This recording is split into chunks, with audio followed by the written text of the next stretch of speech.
We back on the battlefield, and my camera is off center. It looks very unprofessional, doesn't it? So unprofessional. It got knocked. Hold on. Zip. There we go. Hey everybody.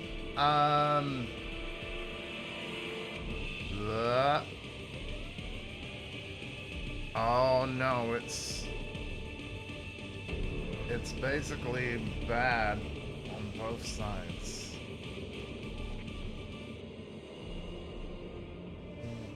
Yeah, there we go. You know what? I'm gonna try being, over here. I believe I cover up the squatty screen and maybe the map if I'm down here, but that's alright, isn't it?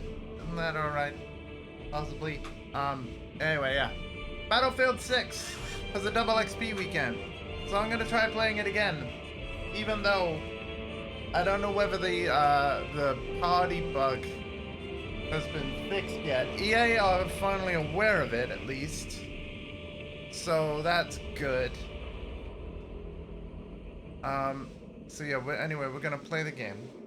I do believe member of the Boost Gang, fellow friend Ramel, is actually playing this game as we speak. So visit the store for a free gift. Why not? Free gift. Claim that thing. Yes.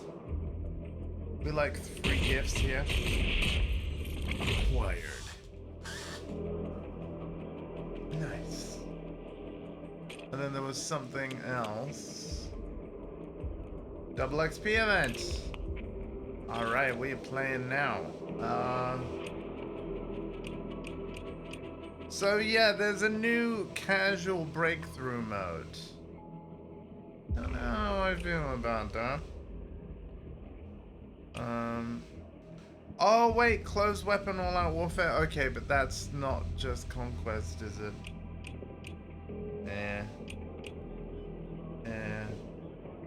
Let me see. Can I join Ramel's game? Let's see. Join.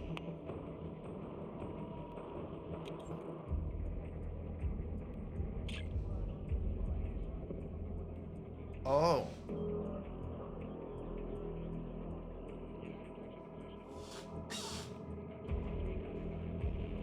Are you in a... Hang on, is Ramel mid-match? Ramel might be mid-match. It's not queuing me in. Hello. Oh, hi, Ramel. Are you mid-match still? I think there's something funky with the matchmaking, so if it's not letting you join, it might be because of that. So they haven't fixed it yet.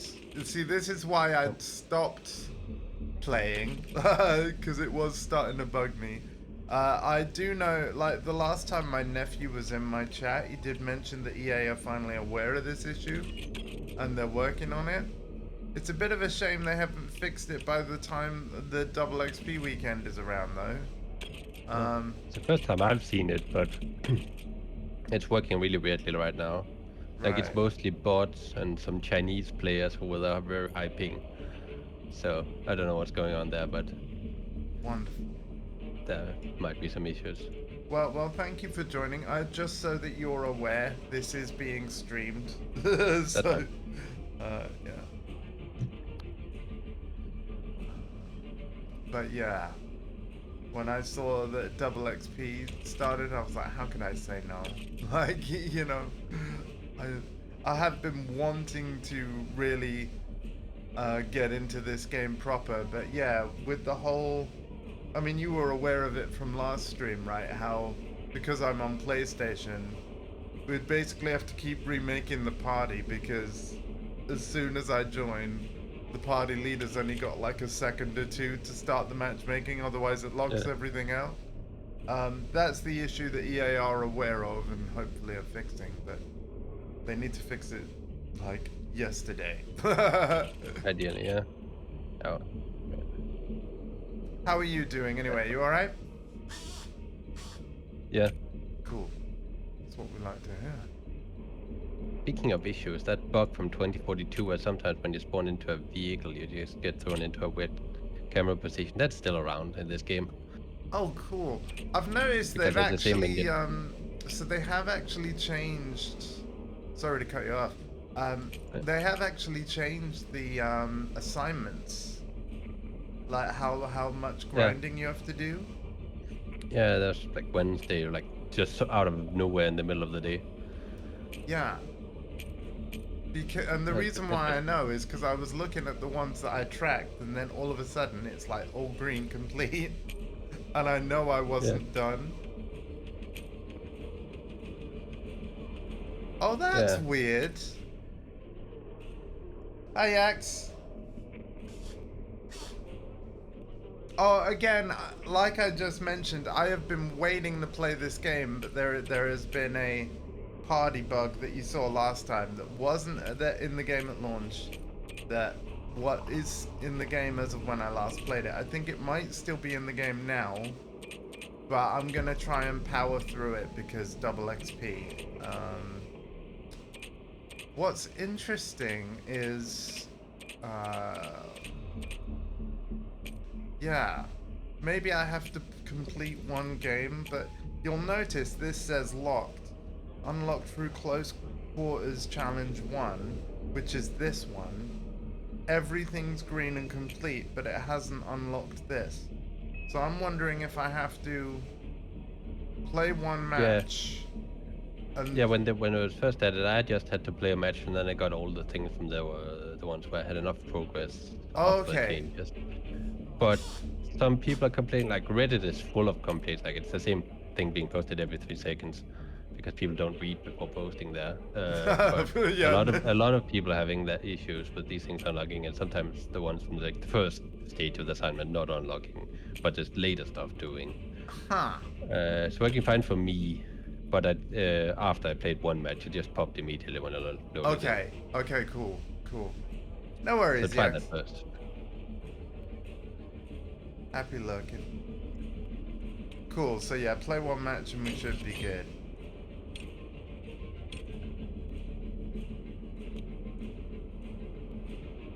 We will see. We will see. I imagine you're all gonna be yeah, rank 78. God damn, sir.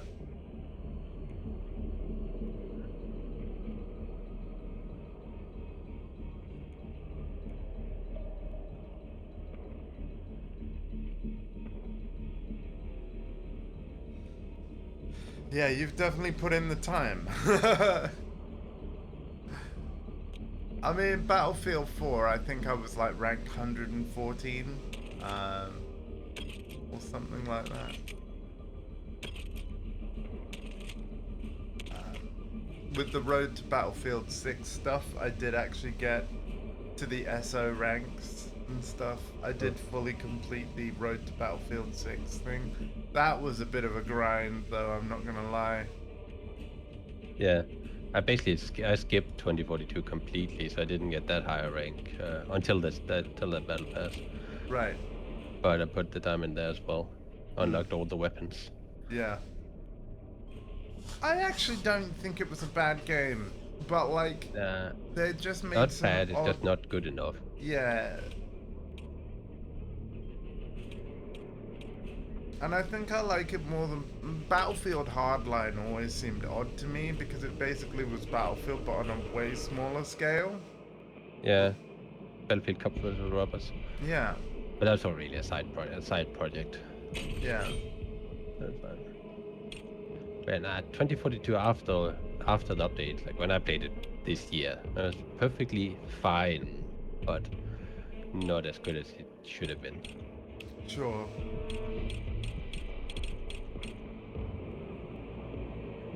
Anyway, let us know when your game is done because I'm still on the menus at the moment. Almost. I think we're running out. Cool. We're gonna die soon. Probably. I can just quit. It's just a little bit of XP. Oh, it's fine. No, don't quit. Don't quit. So do you prefer Breakthrough over Conquest? Yeah, like I like Conquest in theory, but I don't like the way it's being played nowadays. Everybody's just running to capture the next objective. Nobody defends anything, and Ah, I'm a gotcha. little tired of that. Fair enough. I'm okay with Breakthrough. Yeah, like I started playing mostly Breakthrough in Battlefield 5, so it's like it's not a problem with 6. The way people are playing it is just the players. Hmm. But at least in Breakthrough, you can usually, not always, but usually get a team to focus on objectives sometimes. Yeah. But not always.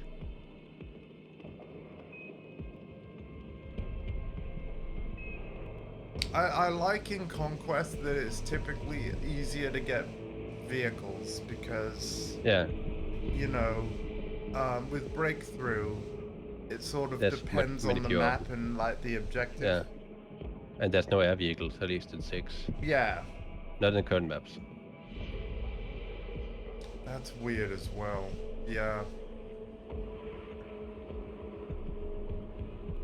Did you hear that the community actually did take the time to like measure the maps over the franchise? I haven't actually looked deeply into the findings, but I had a feeling that Battlefield 6 maps were smaller. Yeah, like I haven't looked much at it, but I know I played all of them except the ones that were not. Well, every Battlefield game that's ever been released on PC in the West, so that's Yeah. almost all of them. Yeah. So I know they're definitely on the small side. Yeah. Some of them, like Mirak Valley and Conquest, is decent sized. Like that's a medium-sized map, Yeah. which is big enough, but they are small for Battlefield. Not super small, all of them, but definitely smaller than. Yeah, on the average the, than the previous Battlefield. beta had me worried because they had basically all the small maps in the beta. Yeah. No, I ended up. I found I really like Cairo, despite it being fairly small. Yeah. Yeah, But yeah, small's they not are. necessarily bad. Like if the density and the internal layout is well thought out, like it can be really fun. Definitely. One Battlefield 4 map I kind of miss is was it called like Dambreaker? No, so there was Dawnbreaker, but you remember the one where there was a dam that you could break, and then the river flooded the map. Yeah.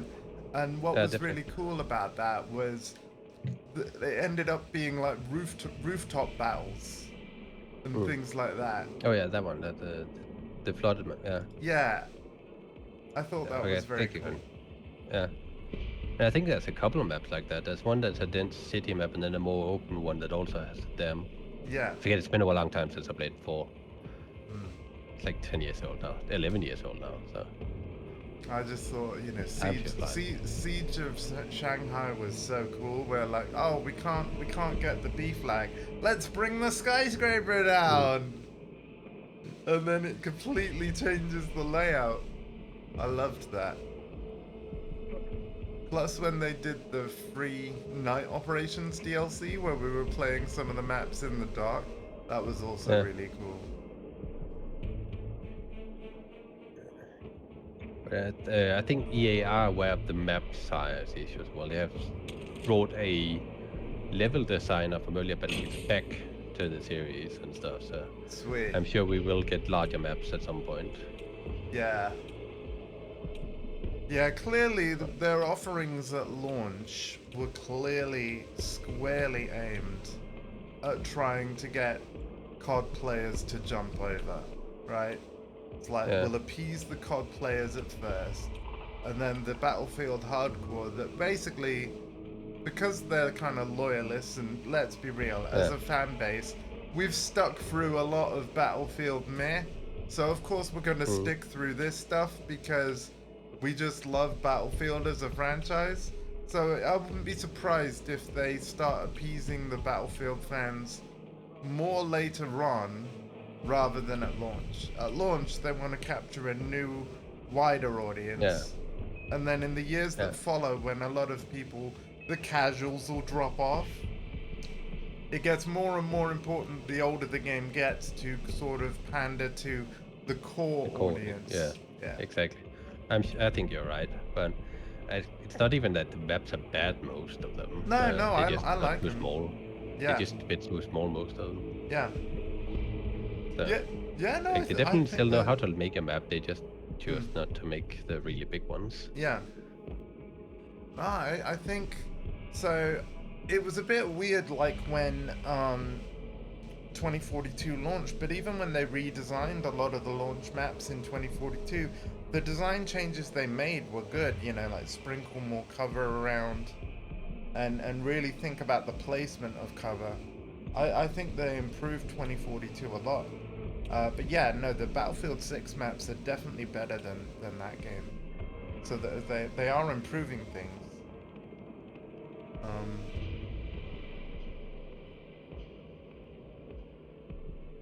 Is your game still going? I mean, it's not Yeah, I think going. we ended up getting the sector like Oh, got what it you. was challenge and stuff. So I think It's I thought we fine. were gonna lose, and then we got it with 0 That's tickets fine. left. I have to say Yeah. that is the aspect that a lot of the time I dislike about Breakthrough. It's a harder mode for me to know exactly how long it's gonna take. And obviously because I have time constraints with my care and streaming, but don't worry, because it's like early afternoon, I can do some Breakthrough. As it gets closer, if we're still playing by around 5 p.m., I will probably swap to Conquest because that's like a 15-minute game mode, you know, almost every time. I have to leave a little to four, no, little to four my time, so that's little to 3 for you, your yeah, time. yeah. Cool. So I just saw you on and I'm like, oh hell yeah. yeah, that's fine. I just have other obligations in a different game. Oh, that's cool. That's cool. But I will be playing Battlefield pretty much every day for the rest of the foreseeable future. So my brother also just bought Arc Raiders, so I mean I did a launch day stream and there will be more of that, but now we have Sky is over and Diesel Dave with Arc Raiders, so I can fill a group. So that's cool. That's cool.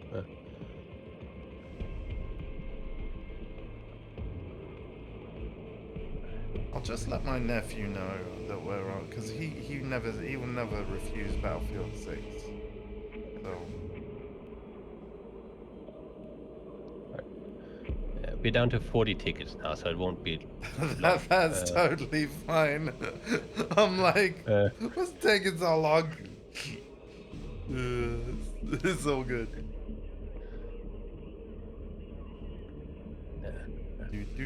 Do. Okay, cool. Really like some games. I mean, with this one, it makes perfect sense. I mean, to be fair, when we all went on Grid Legends, that was a freaking blast. Yeah.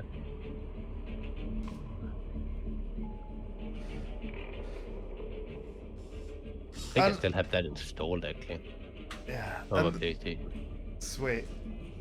And the Virtua Fighter that I've been playing lately has also been a huge lot of fun. So thank you everybody for hanging out for that. There will be more. But this weekend we're on the Battlefield. That's basically my weekend plans. Battlefield.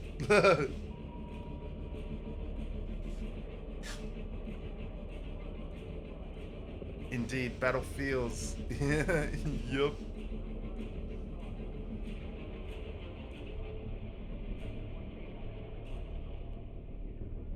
You know what I would really like? This is never gonna happen.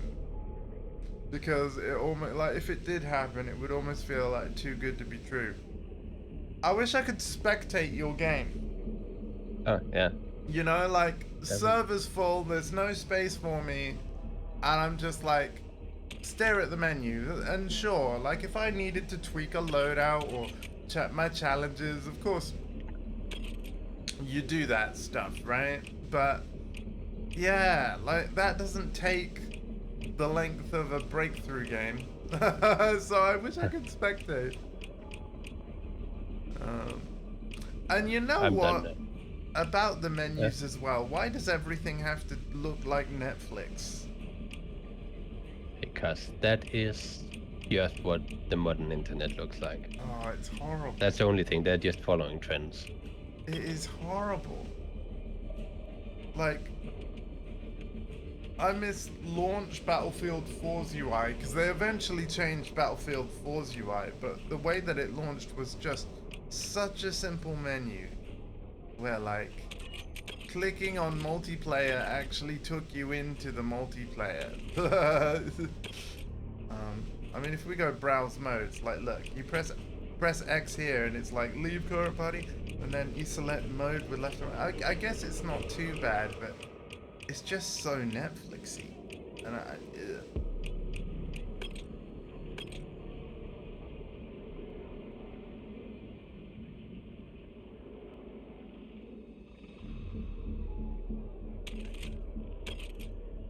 So how far are you through the battle pass, do you know? Let's see, hang on. Quite bummed. Tier 58 out of 110, but I did buy the Phantom packs at the 25 tier skip. Yep, yeah, same. I'm 37 out of 110. But I've still got 11 weeks, so, and you know, only 1 week has gone by, so. Yeah, if you do all the weekly missions, then it shouldn't be a problem. Right. And especially if you choose the right blocks of the season pass, you can get all the useful stuff with just 3 weapons without any issues. Okay. You can jump right to the Soldier of Fortune block, for example, if you want a new sniper rifle. Yeah. Let me have a look at the weeklies. They are a little annoying, some of them. You can reroll, you can get rerolls, but the bonus, which is 10 points, that's a full level in itself, that's for Gauntlet this week. Last week it was Battle Royale, so that's a little annoying, and you can't reroll that. Okay, yeah, I've got 5 rerolls. Okay. Those will give you 60 season pass points in total. Yeah, which is the equivalent of 6 tiers, yeah. Okay. And you'll also get XP from leveling, if just from playing that, just completing, so you'll get a couple of tiers more. And because it's double XP this weekend, that means that we will be getting, like, it will be that aspect of the leveling will be twice as fast. So it'll also level the pass twice as quickly, if I'm not mistaken. Yep. Question. Does the double XP stack with XP boosts? Probably not. Yes. I used an XP booster yesterday and got a shit ton of levels, like almost instantly leveling up 2 levels on a pistol, for example. I'm pretty sure it's the all stacks. Oh, that's interesting. Manhattan Bridge. It is. Okay, at least we're defending. This is probably the worst sector breakthrough. What a great way to start. Thank you, Ramel. It is. I know you don't get to choose the map, so it's fine. Like this would not be my choice. I've only seen the last sector twice on breakthrough. Once as attacker and once as defender. Well, don't worry.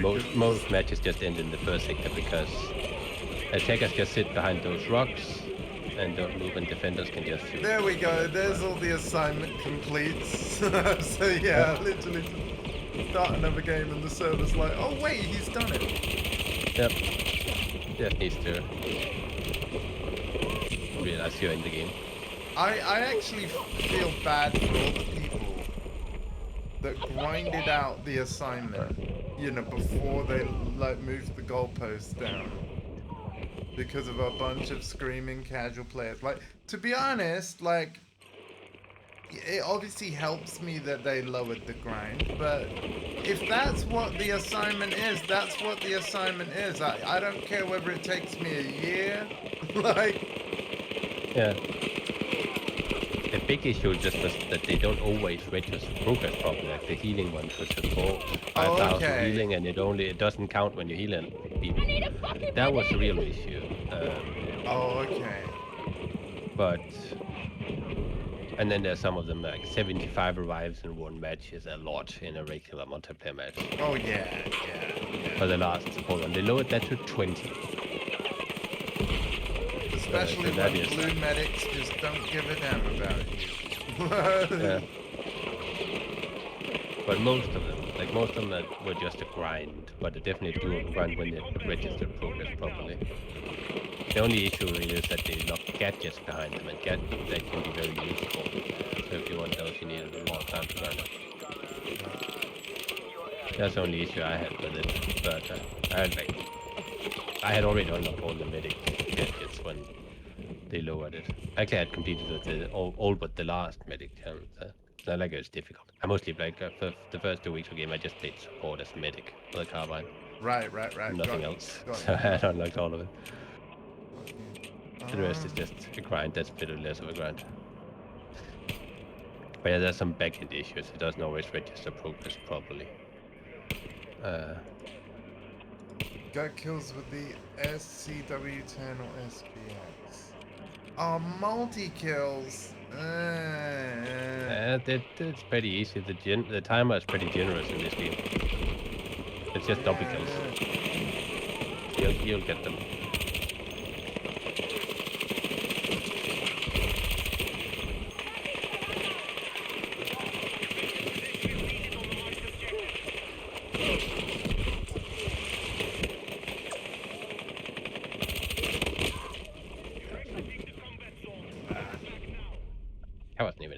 That was a kill.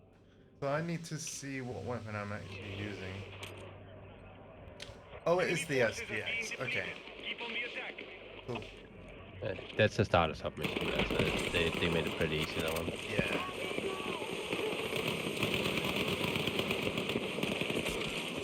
Like all the weapon assignments either use the require you to use the previously unlocked weapon if there's a previously unlocked weapon, or one you just unlocked from leveling.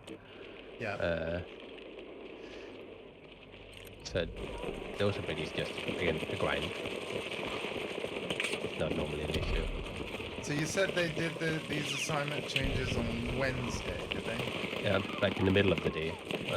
Out of nowhere. I'd been playing early and it just took a little break and then came back to it and all of them were complete. But like this Wednesday, 3 days ago. I don't think they even announced it before then. They just did it. It's just like boop.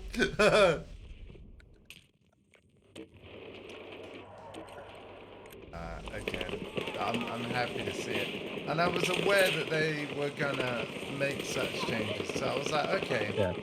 I'm gonna wait it out, because to me, like, especially when, you know, because I think they announced the changes early. They just, like you say, they didn't announce like, okay, we've done it now.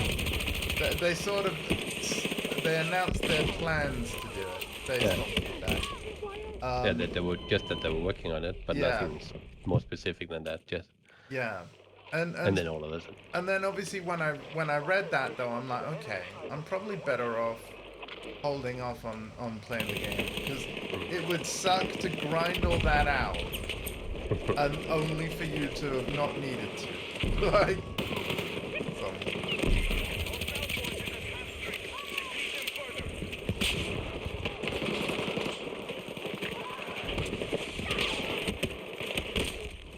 also, the fact that, well, no, I joined your server. It's going to be interesting if that we get the whole mode lock issue, because I would love if that's actually been fixed. I saw lock icons on some of the options, but normal breakthrough wasn't locked. Yeah. So I'm not sure. Actually, I didn't spend a lot of time looking, but not sure it's been fixed completely. But I think they're probably working on a bigger role, but it might be like back-end code like this can be tricky to get to work right. So, and it'll probably take some time. And then they're just hopefully working on a big fix instead of trying to slap together some quick solutions that end up not working right.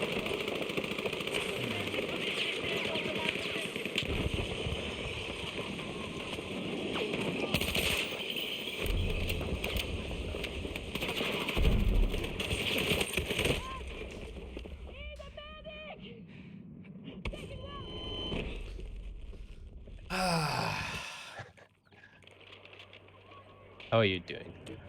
Okay. I mean, you know me. I spawn a lot. I die a lot. I get the occasional kill. I think multi-kill's gonna be harder until I get a larger magazine.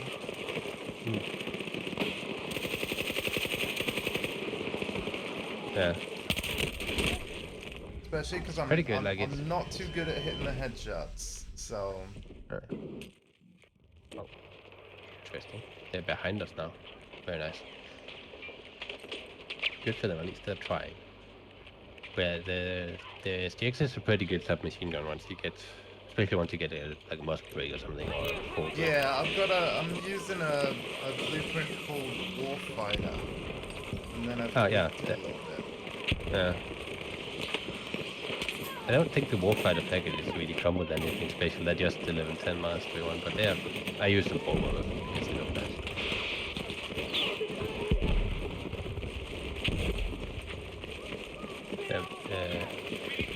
Muscle brake and a good full grip, then you can get some. Then the SDX is pretty good.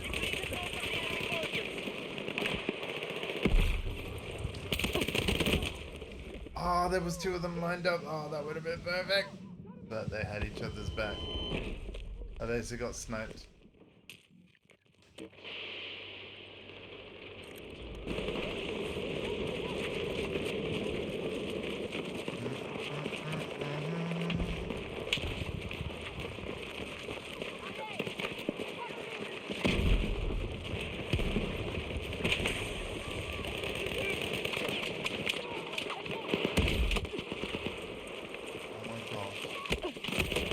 Oh, they were right next to me. I didn't see them.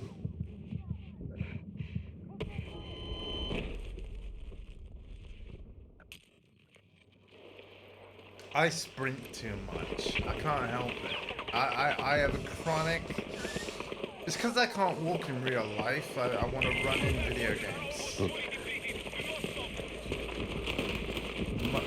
Must sprintiitis.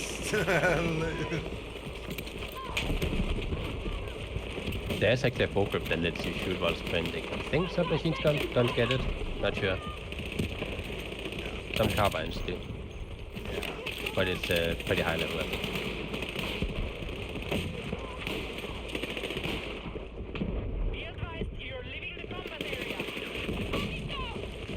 Shut up. So you're leaving the combat area. God damn it.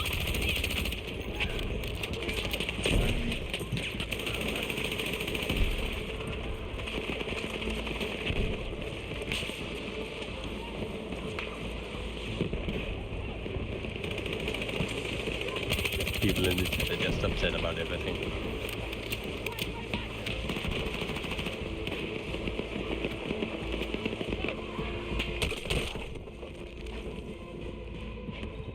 I need a medic! Ah, we're fine. We won. Yay! Let's just show how this map goes. Wow, so no one can even take any of it? It is possible. I have won here once. Usually ends up, when it goes well in the first sector, even then usually it ends up you usually end up getting stuck in the second sector. But the first sector is pretty bad. Like it's difficult to attack, not enough good cover. But it also depends on the team. A lot of the time the attackers just sit behind the same two rocks and don't move. Well, first game and promo, we are now at 39.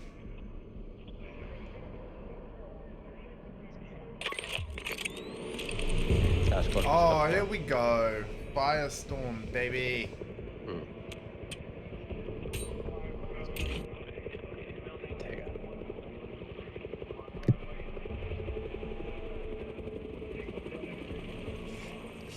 Do you happen to know if this version of Firestorm is smaller than the original?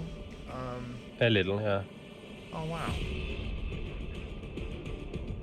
Mostly there, like the actual battle area in the middle is more compacted. There's a little less empty space between the buildings, the different regions of the refinery area, and the older maps had a more empty space around the sides as well. I think in all mode. No. though there was mostly empty space that wasn't really used. So the difference isn't that. Okay.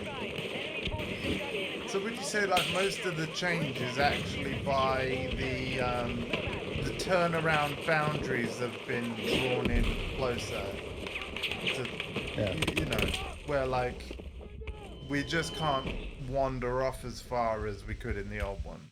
Yeah, that's the biggest. That's mostly it. Oh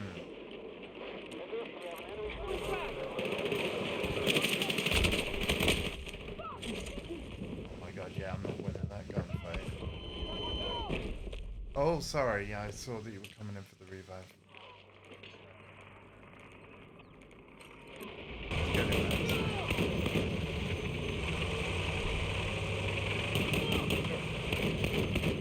You know what, I should probably keep it up and going. I'll get on board and prepare to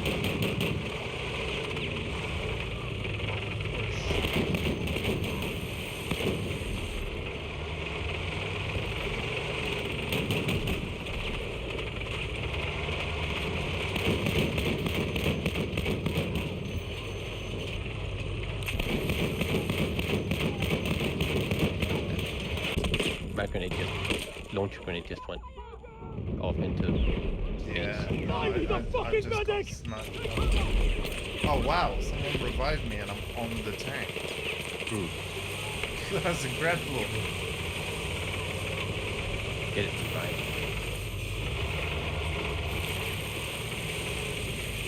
I'm trying to attack, but there's a guy hiding place where people usually don't hide. My normal spot for going in and attacking is protected. Tried to shoot him with a grenade launcher, but the launch grenade just disappeared.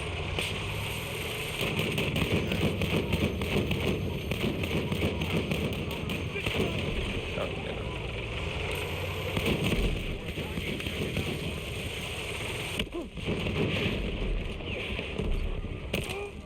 Yeah, killed again. I need a medic! I'll probably be no. Yes, I'll definitely be shot if I try to go to I'm it, but I'll also bleeding be out! shot if I stay in the same place. Medic! It's tricky these defenders. Like on this map, the defenders often sit right outside the objective area. Watch out, that's a camera. Right, yeah, I was coming to you. I got enemy inside! That's it, but go. We need him in the base. I avenged you Thank you. and died in the process. Sorry about that. That is normal. There you go. Yep.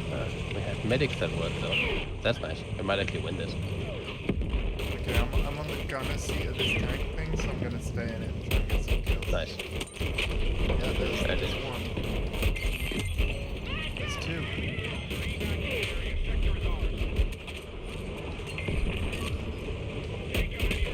I think gunner seats of vehicles is like one of my favorite things to do in this game.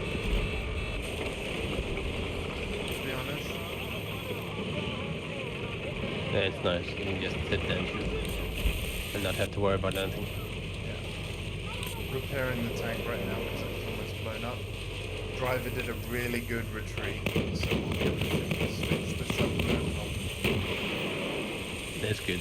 That's often what a team needs on attack when you have repairs. Sometimes you get, sometimes you just cannot get any repairs at all. No, it's not. It's nice to see a driver without an ego, you know, like where he's just being realistic about it. Yep. Oh, I'm gonna say I'm too cautious either, but I don't think he was in the objective area. there was Sometimes people just use the tanks as sniper rifles, so that's a waste. there was another tank without a driver. I don't know whether you want to jump in it, and then I'll give you the drivers. Oh, to be fair, no, we're blown up. Damn it. But I was like, considering we had two tanks next to each other, like one with a driver, one without, I'm like, okay, that's somebody needs to get in this.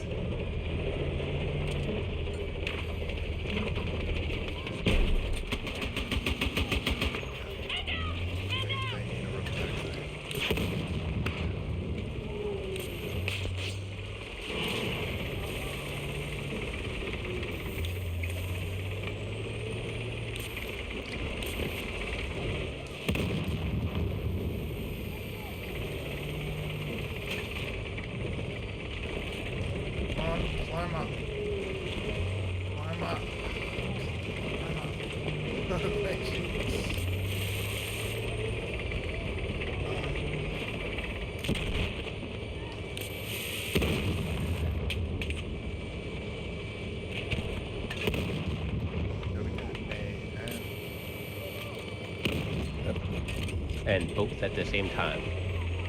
Yes. That's the tricky part that not all players get about combat. Breakthrough, unlike say rush, where you can just bomb rush one, then come on the other. You have to get both of them at the same time. I'll stay in the gunner seat of this tank because I've got the ability of disabling mines. But the problem is, this driver's being a bit too conservative where he's obviously like unlocking the objectives, but because we don't control the objectives yet, I truly believe we should be pushing for it rather than hanging back too much. Because we're a tank, so we can take, you know, a bit of punishment. Yeah. It's almost like he wants to use this thing as a armored sniper, and that's not really what it's for.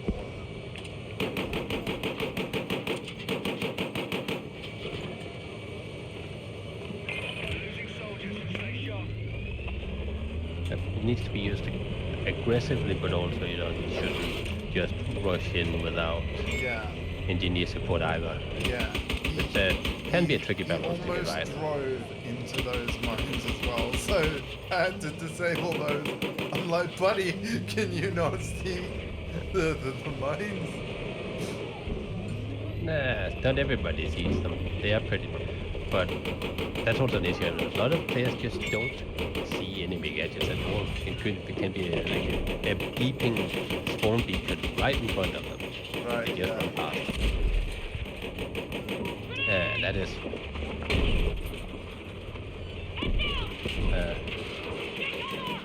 I threw a hand grenade and then hit a guy in the face with it. Was right in front of me. That did, and I ended up saving his team, his squad. With his own guns. And people be losing momentum, and everybody is sitting on the sidelines instead of on the pitch. Yeah, we're in trouble, And the tank is dead.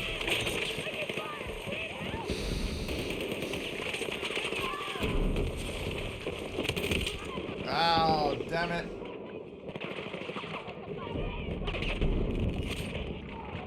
Hold on, I'm gonna turn up Discord a bit. Bear with me. Okay, so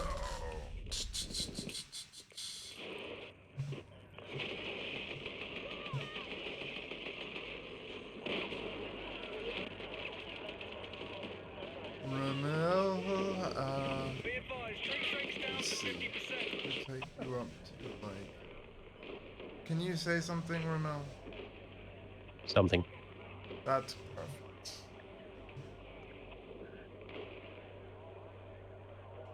Oh, I don't know.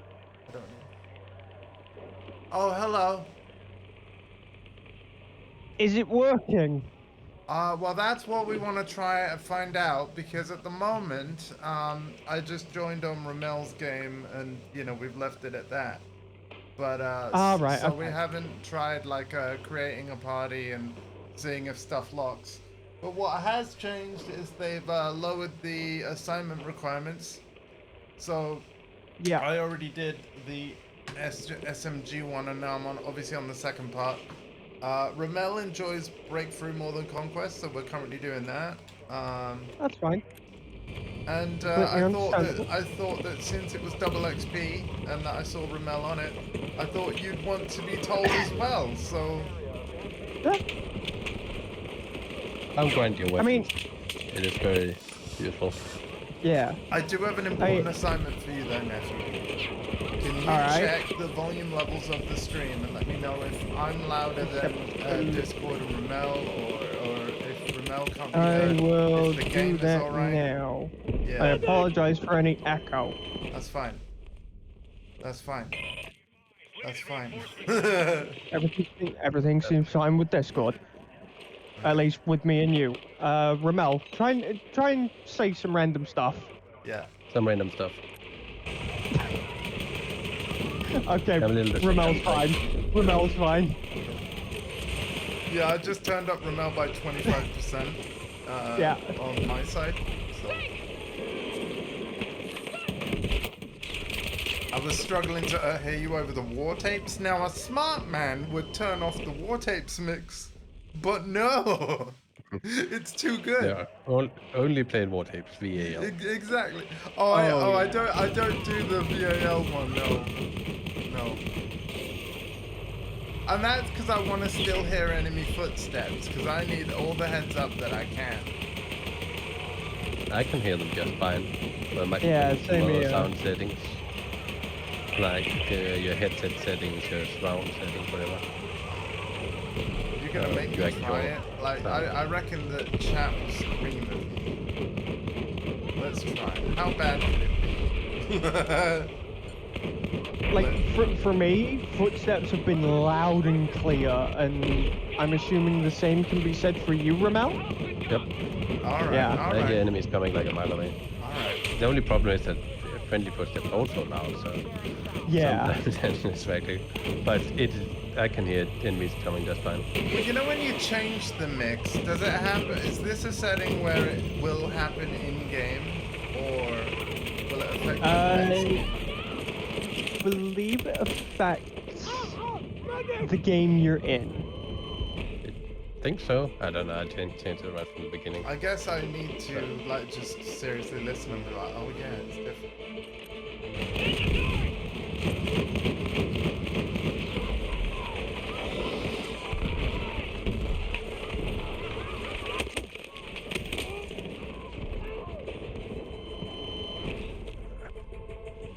Yeah, I You think know maybe- what? Like, I think the difference is more subtle.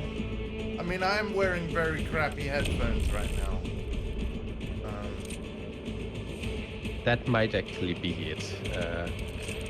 It's probably more likely to be than the sound mix. Yeah. Because I still need to buy replacement cables for my nice headphones, and I'm just not gonna lie to people. I just can't do that yet.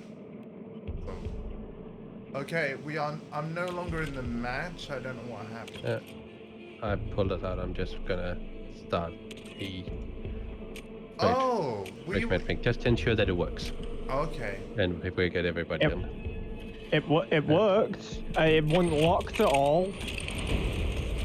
Oh my God, they fixed it. Possibly. I'm not And 100%. now we can.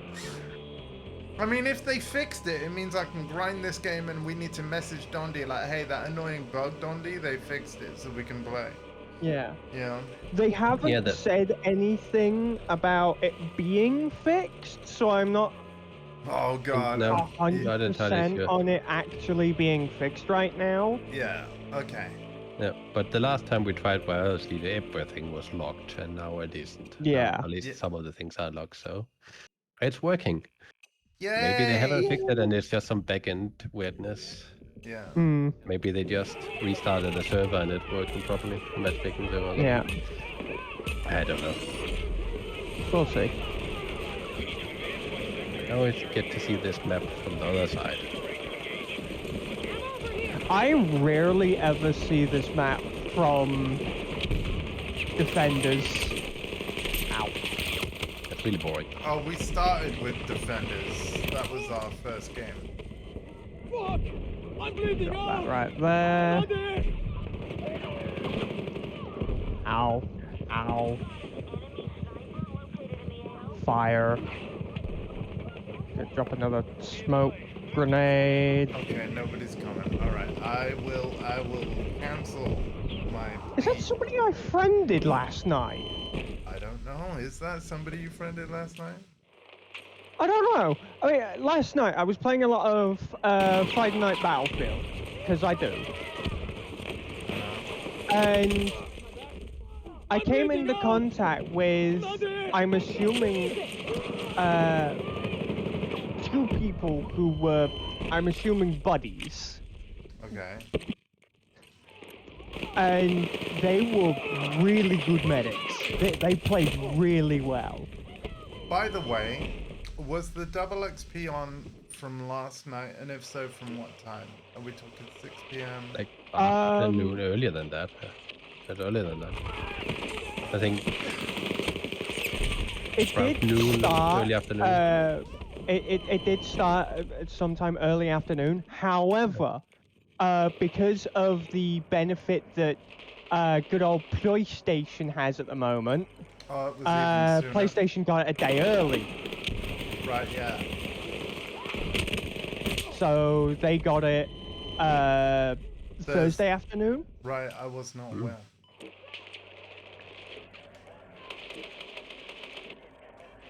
That's cool. I'll be sure to take advantage of that in the future.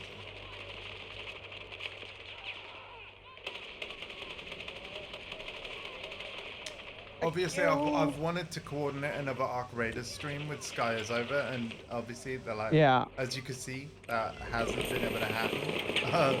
But obviously, when it can, it will. But in other news, your Uncle Dave now has the game as well, so I can fill a group. I can officially fill a group, so that's cool.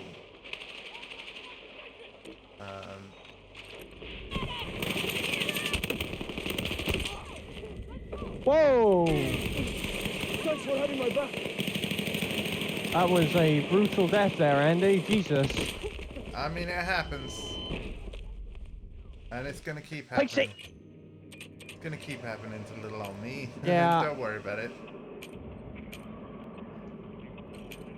I need to throw more smokes up front. Cause Yes, please. Yeah, so I need our team's not able to push forward at all. It's usually easier to push on the other side. Yeah. If you don't go to there, but they are covering. This is a difficult area to attack, even with smokes. Currently, cosplaying Desmond Doss from Hacksaw Ridge. Huh. Real story, by the way. Fucking crazy. Cool guy.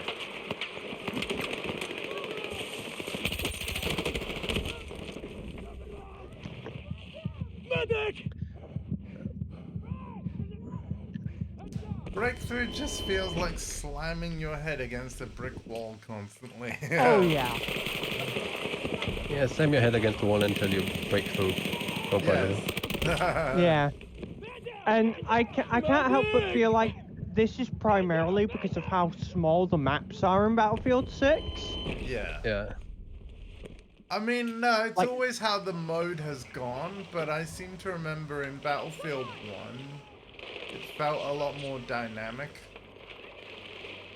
And actually, I think the Leviathan things, like the blimp, was a big reason for that dynamism. It's like if you can bring a whole blimp down on an objective and change the layout, like that was a thing.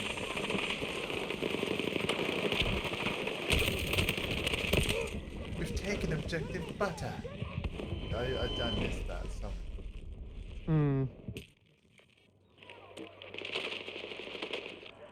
Battlefield 1 was very, very cool. Especially it was a great game. Especially with how the gas masks worked.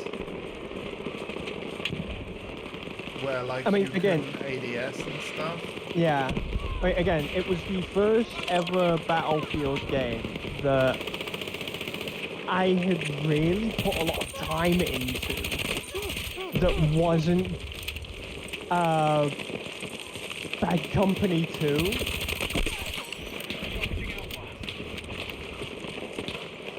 So I think I ended up reaching at least level 66 on the Xbox.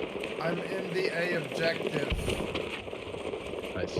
Good. Oh good. Yeah, I see that. I'm the only one in here. I'm like surrounded by I'm on my way. enemies. If I can get there. Do you have a suppressor or a muzzle flash? Dude, of course I do. Okay. I will nerf my gun to be silenced absolutely every time. Do I Believe it have or a not, suppressor? the only... It's not a nerf, it's a like you're only missing out recoil control. It doesn't reduce your damage. Oh, I thought it did. Okay. Not in this game No. because that's actually realistic because the reduction damage comes from a lower velocity, but that's ammunition to avoid the sonic crack from a supersonic ammunition. But if you don't use, if you use normal ammunition, it still gets noise reduction without damage reduction, and Yeah. they're not completely silent in this game. You can definitely hear them. They're just Sure. quiet. Yeah. So it's Which is it's also actually realistic. it's a very realistic portrayal of suppressors for what's really an arcade shooter. Yeah. So you just don't get the same kind of recoil reduction you would get from a muzzle brake. That's and the higher attachment cost. Those are the only downsides. I thought it was the person I friended last night, but it isn't. It's just somebody with a very similar name. If it was somebody you friended, they would show up as green anyway. Yeah. Oh no, maybe not, because they're not in your squad, but... No. I did actually get one of the 5 sets of double kill I actually need as well when I managed to get on objective A, so that was cool. Nice. I'm a coming, Ramo. Push the wall. Well. Motherfucker!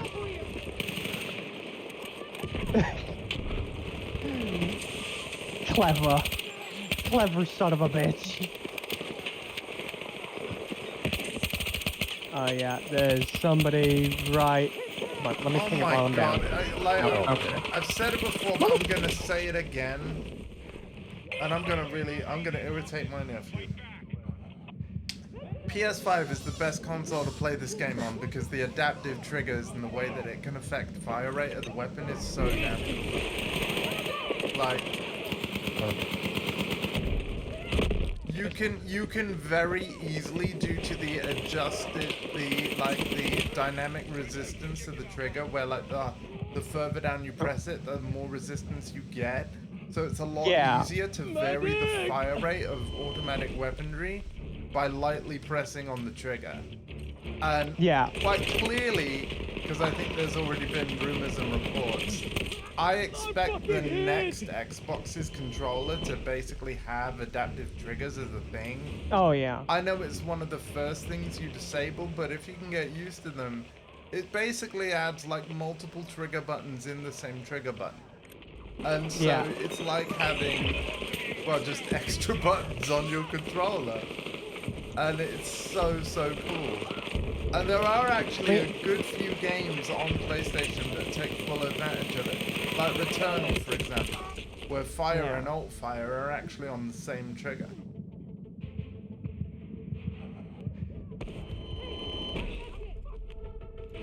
But yeah, it was super cool how I could basically change the fire rate of my SMG just by pressing more lightly. I don't know whether real weapons work that way, but you're a gun nut. They do? Oh, okay. Yes. So it's a lot different when it comes to actual firearms because they have like 2 safeties built into the trigger. So you have to push the trigger quite far in order for it to actually cycle any action. Yeah. And that's just because triggers can get knocked. You don't want it to just go blam. They can get knocked. There was... And with certain firearms that don't exactly have, like, a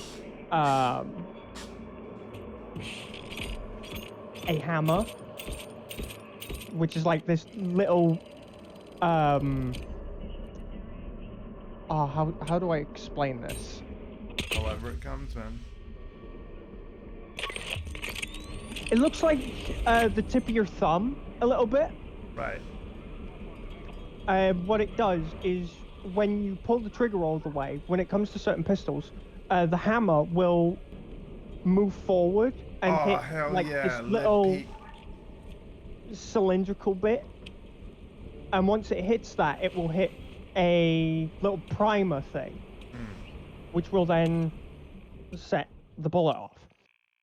And actually, like, if Yaxbass is still lurking here, right, since this is sort of on topic, like, I would be remiss if I did not mention that the whole thing about you saying about, like, you know, you have to press the trigger quite far in before a gun will fire. This is also kind of why in Silent Hill 2, when you pick up a weapon with the main character you play as, James Sunderland, like, he will always fire the gun, and like even if you've not pressed the button to do so on the controller. Oh yeah. And it's to imply that he is just an ordinary guy. He is not experienced with firearms. And Yeah, so, like, I've seen the funny gimmick that the game does with that. Like, Yeah. if you are whipping your camera all over the place while you're ADSing, you will just randomly fire your gun. I think that is hilarious and great attention to detail. Yeah. And potentially, right, that's also kind of bad, because if you think about it, especially if it's your first playthrough, like, you need to not waste ammo. Because it's not like it's you need everywhere. to be very mindful of your ammunition. Although because of the chainsaw and knowing the game, it was so funny. I ended up with over 400 unused handgun bullets. Like... Yeah. It was, yeah. The chainsaw is OP, but it's a very good reward for beating the game once. Yeah. You can basically one-shot most of the enemies in the game. I'm not gonna make that. Fuck! Oh, there went the rest of the building. I don't know when I'm gonna do it, but I've decided that my next run on Silent Hill 2 Remake is gonna be a no-gun run, so there'll be no point picking up ammo anyway. But there is one boss in the game that I think is gonna give me a lot of trouble. Because... The mattress? No, well, yes. No. But no, I'm thinking Eddie, because Eddie engages you at range with with a gun. So...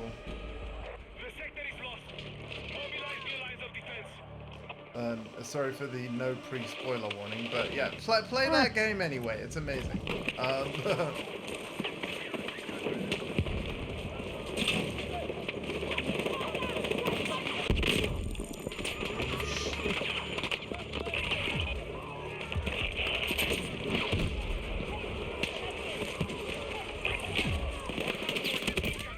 It begins.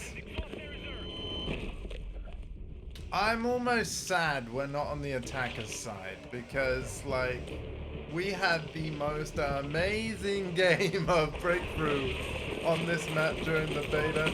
We had no business winning, and we won. And it was satisfying AF.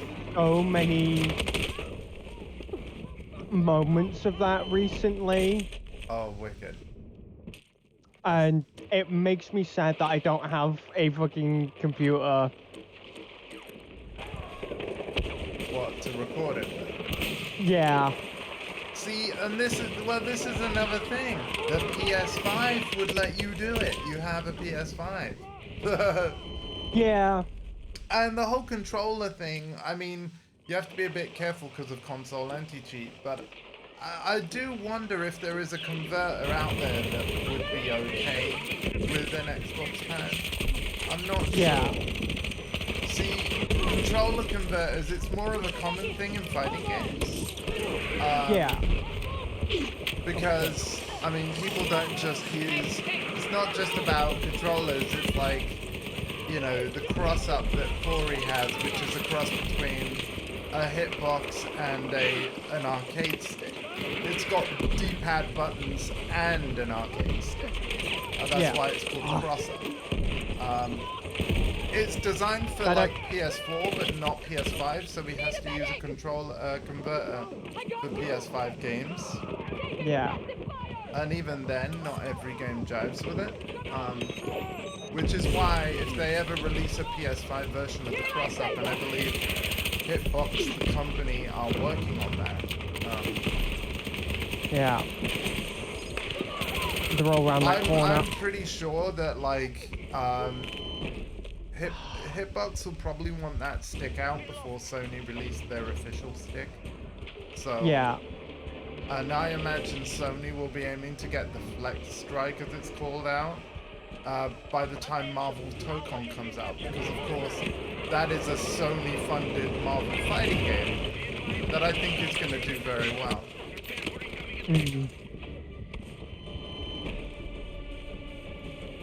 Because it's Marvel, baby. Yeah.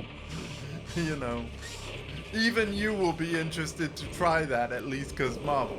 And so you'll be able to come around my house play. Oh, yeah. I will get it. For sure. I already know I'll get it. I've already played it because I was the only one in the Boost gang that got into the beta test. But yeah. I will be getting it. Yeah.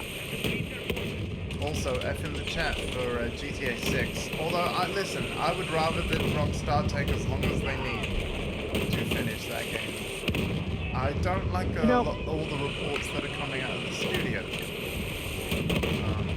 I'm just gonna it makes me laugh, right?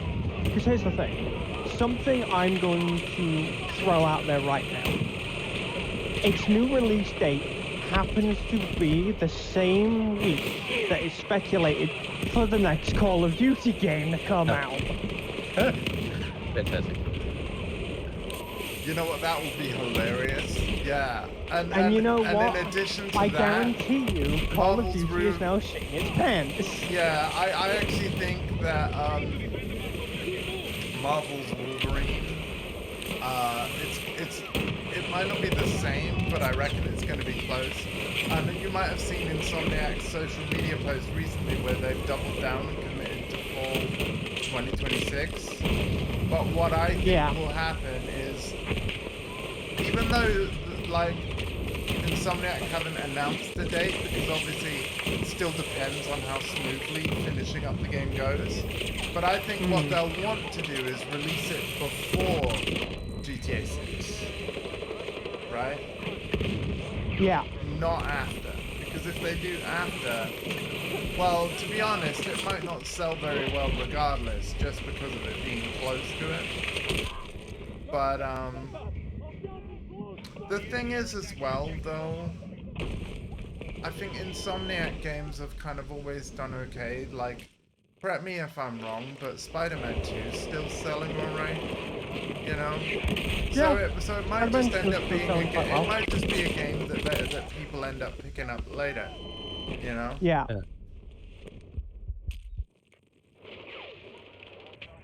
Because the Insomniac Spider-Man games are incredible. Like, yes. Regardless of the fact that the entire community around the games is now throwing the excuse that Spider-Man was nerfed again. What do you mean?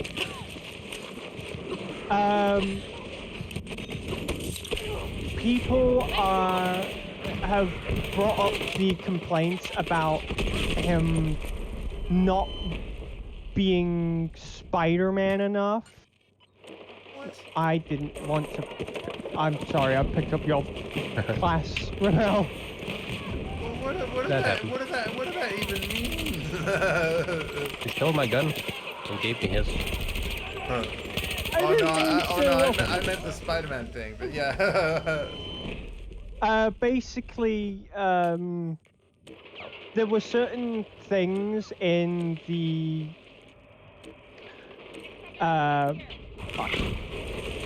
in Spider-Man 2 which make no logistical sense for Spidey to just be completely bulldozed for no logical story-written reason. Yeah, I'm gonna need a non-spoilery but more descriptive explanation because I need an example that wouldn't be a spoiler, and I don't know whether you're even able to do that. The best way I could put it is imagine going through a bunch of boxes and then being knocked out for the entire night. Does that make sense? No, because again, for a Spider-Man to just be knocked out for the entire night. No. Are you on about the bit with the and again, I'll try. You know the bit in Spider-Man 2 where basically Pete takes a nap Are you on about like that would never No, happen? no. I think in the game. No, it no, would. no, no, no, no. Not So- the bit where he. It's not exactly a story thing. It's more him just. Oh, I've woke up on a bench. Oh. Well, That's again. not. That is something that Pete very much does on the rare occasions. Right. So I'm not going to say that is something that has nerfed him.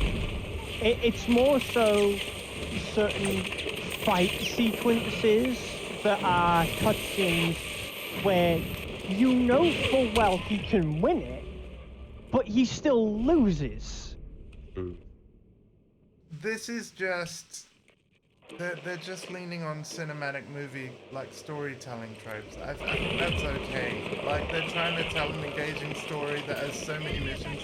Like you could probably win any fight that he's put into, but they have to make a video game out of it. So yeah, I don't know. Maybe I'm just getting old, nephew, but this sounds like people complaining for the sake of complaining. It's very easy to complain on the internet. You know? I will throw this the other way for you. This is more Spider-Man fans who know the comics and how he's supposed to be written, not liking how a game has written him. Right, but they want this is Mass Effect 3 like player entitlement issue all over again. EA had to expand the ending with free DLC just because the player base didn't like the ending. You were not the writers, players. You were not the writers. And again, I can understand them not liking the ending to a degree, but it wasn't your story. And at what point, like, we don't get series rewritten or films rewritten or even books rewritten because the reader didn't like it.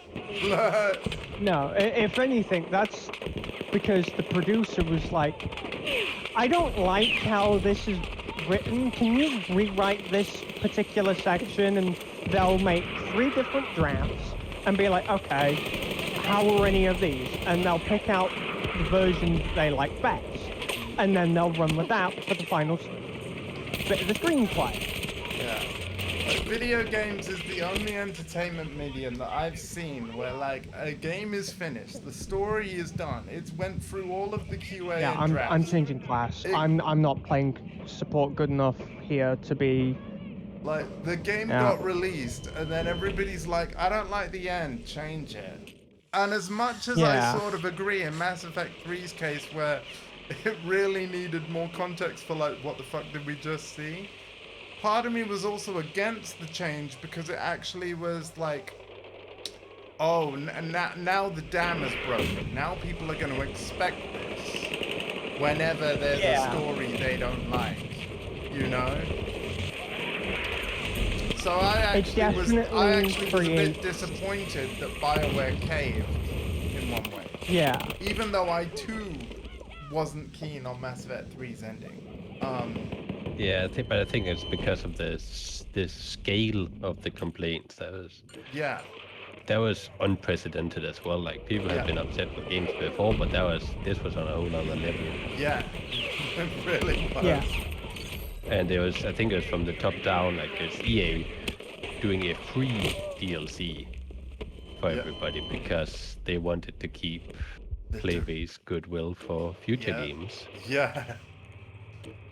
And we all know how that's turned out. I mean, it was N7 Day yesterday. Was anything actually announced? No, nothing big. Just that they are working on the next game. Right. Also, in No Man's Sky, it's another opportunity to get the Normandy if you don't have it on your No Man's Sky save file. So that's really good. The Beachhead expedition is back for a few weeks. I've already got it on my crossplay save though, so I don't need to do it again.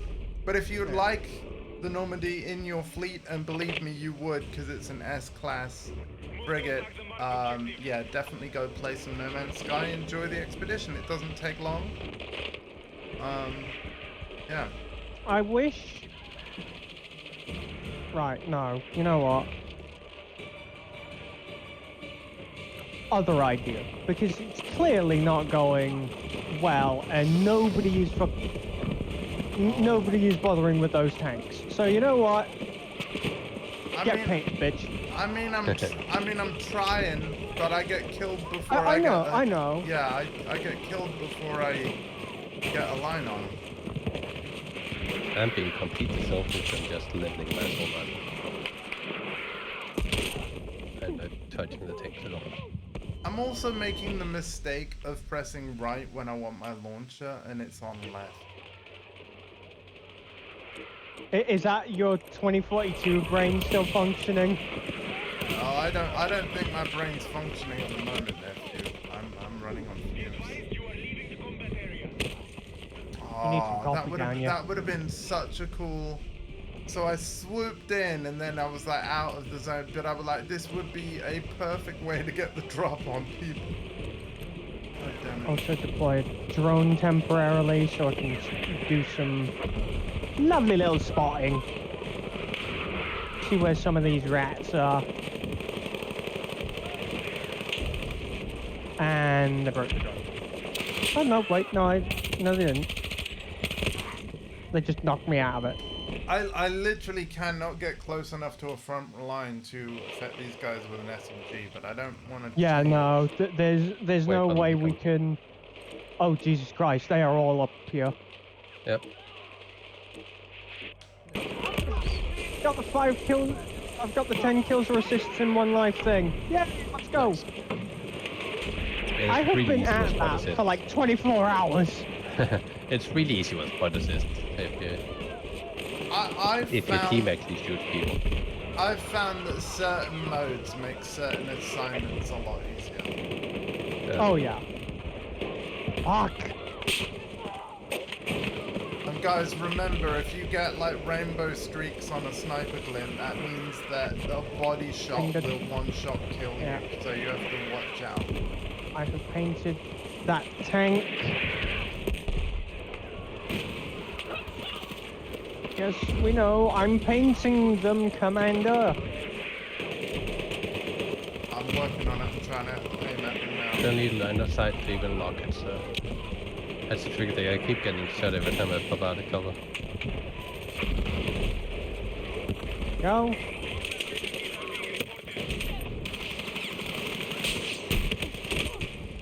Okay, I did vehicle damage at least. Need a medic!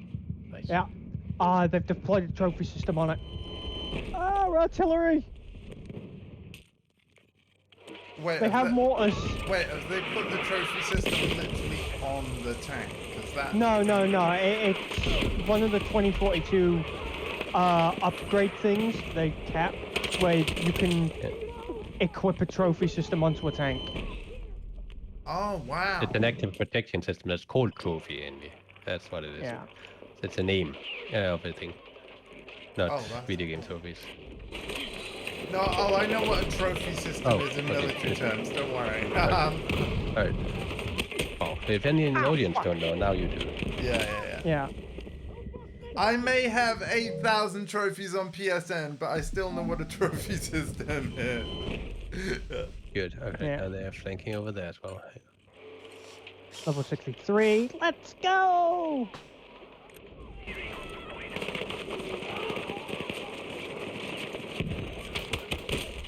Oh my god, spawn dive.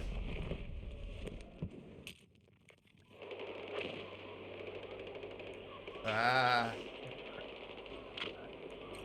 Jeez, oh my god, they're like ants.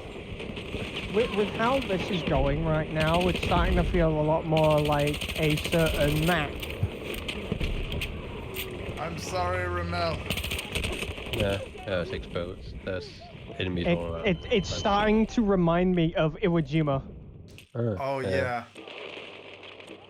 Because they are trying to climb up. Yeah. But they cannot. I mean, at least at this objective, my SMG is more effective. Painted. Yeah. I know, but like, oh man. As soon as I peek my head out, it's like I need my SMG. Yeah. Pistol kill, bitch! Why'd I just turn into Rick Sanchez? I don't know. That was funny though. I have suddenly just become fucking Rick from Rick and Morty. Like, why? He's like, say hello to my little friend. Literally, like, pew pew pew. Next thing you know, I'm gonna end up turning myself into a pickle. It'll be the funniest shit anybody's ever seen. I don't know, man. In terms of that show, for me, Mr. Meeksies takes the cake. And Mr. Meeseeks, look at me! Meeseeks, yeah.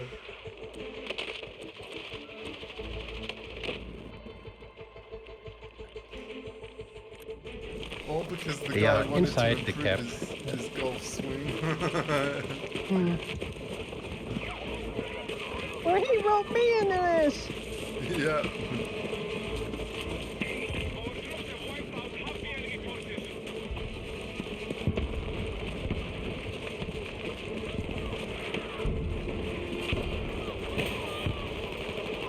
I still have yet to watch any of the new seasons.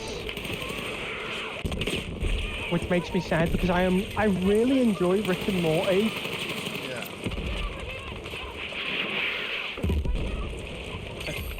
Let me ping you. Oh, wow. cannot ping you. Okay, wow. Ow. Ow. Okay, I need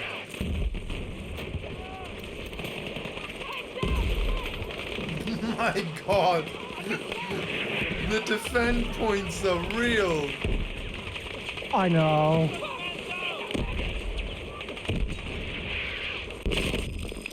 Fucking hell. You know what? I think I should. Apparently the double XP things stack alpha, so I might pop one. How we do that? I find that very unlikely. But if that's like the it looks like the case, then stack. I holy popped one yesterday, shit. and I'm pretty sure it stacked. Like it went really, really, really fast. Okay. Okay. Okay.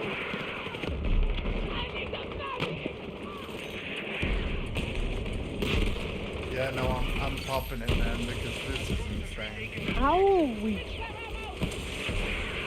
are we just barely managing? I don't know. What the fuck but is There's a lot of happening? them on this call. Just hold on.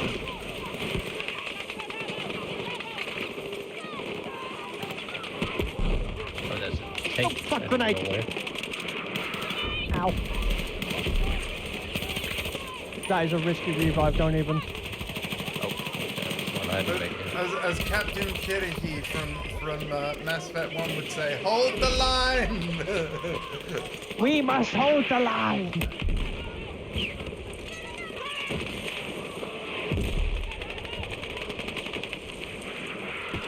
Right, I'm gonna move back a little bit and I'm gonna start pinging a few more of them. Fully expect the drone to just go. Oh my god, I just got Battlefield Friends Silent Sniper, except that rather than it's like, oh, I also have ammo, like, no, it's, I got a deployable cover in front of my shot. Thanks, buddy. Hey! Oh my god, I'm alive. I have identified a few enemy respawn beacons, and I just popped a few. Nice. Good job. That is. One of the tanks just got destroyed. It wasn't me, sadly.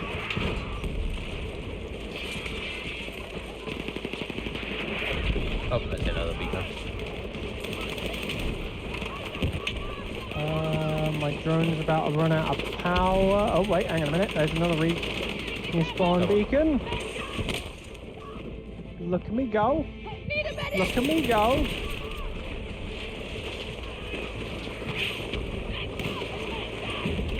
Oh, they are pushing in. They are pushing in. They are playing recklessly now.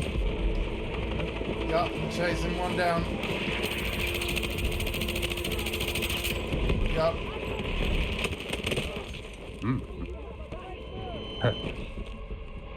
I got credit for killing 2 enemies with a claymore mine that I triggered with my frag grenade. Nice. Yeah! Holy There we shit. go. Okay. Good game, good game. Good game.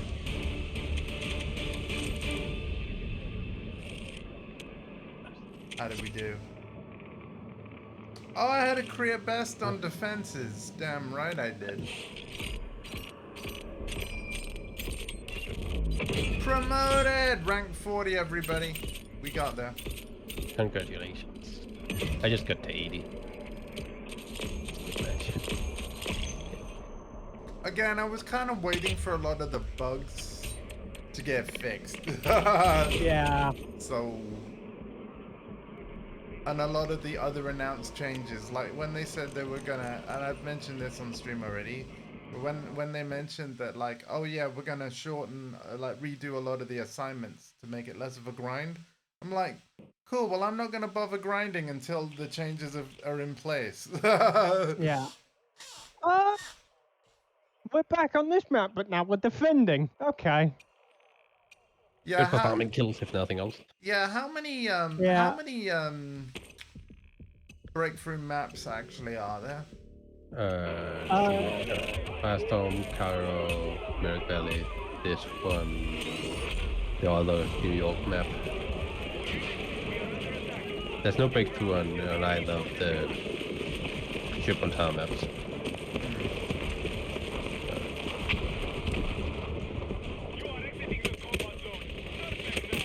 Oh, and the new one, the oil fields. Oh yeah.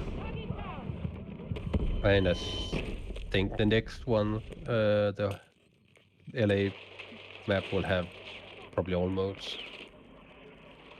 Yeah, and then we got snow stuff happening, right, in December? Yes.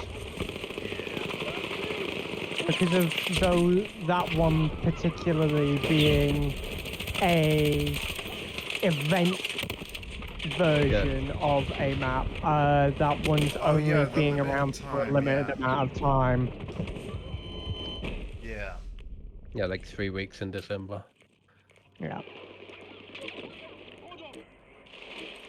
Oh, I've just stole somebody's revive. I am so sorry. I didn't mean to do that.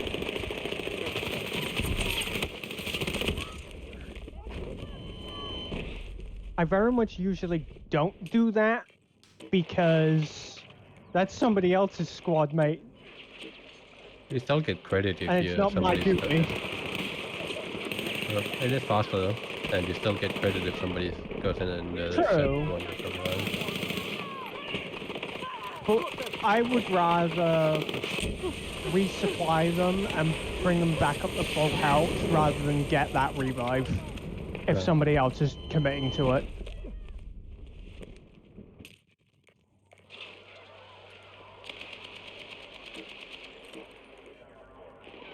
Actually, yeah. It's, you know what? I actually think, oh wait, no I can't. You asshole! I was right here! Damn it. I can't have incendiary.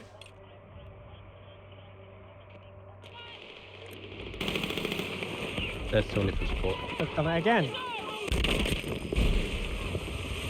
Alright, the next person to do that, I'm just gonna keep an eye on whatever the fuck their name is, and I'm just not gonna revive them. Wow.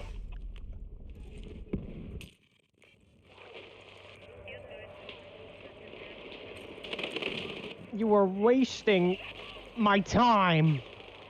And our team's tickets. We don't have tickets. Oh yeah. I'm sorry, I'm a conquest junkie.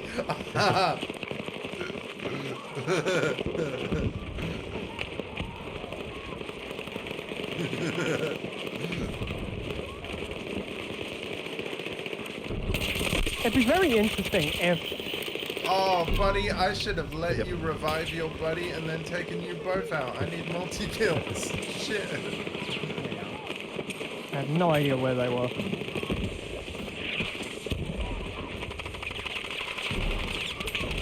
Revive. You didn't even let me respawn you, so fuck you. Oh, hey, that's a support that's... I hate you.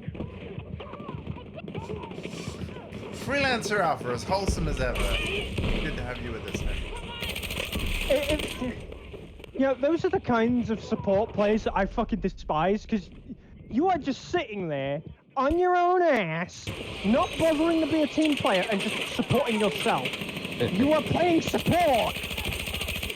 Yeah. Support the team, damn it. I'm sorry I'm being a gatekeeper, but for fuck's sake. No, it's fair. PTFO, everybody. PTFO. And supplier teammates. But that's nothing new for Battlefield. There's always been I support players who know. only drop ammo for themselves. I think as the It's even generations worse go with all on, the though, goofy it's... players playing, though. Yeah. But It's it was, like, it oh, was hey, I get- inevitable, man. As more and Yeah. more goofy fans get dissatisfied, it's actually good that they jump over. But yeah, like they're in Yeah. our house now. They gotta play by our rules. They gotta play by the house rules, or they suck. You know what though? I feel because there's probably a subset of Gooby refugee, right? I'm Oh, just yes, calling that, absolutely. where like I'm really happy for them because actually they probably got into Gooby like with like Call of Duty 4 or something or some other reason where like yeah, it's a great game, one of the best FPSs for sure, undeniably. Or Modern Warfare 2 2019, you know, really good stuff.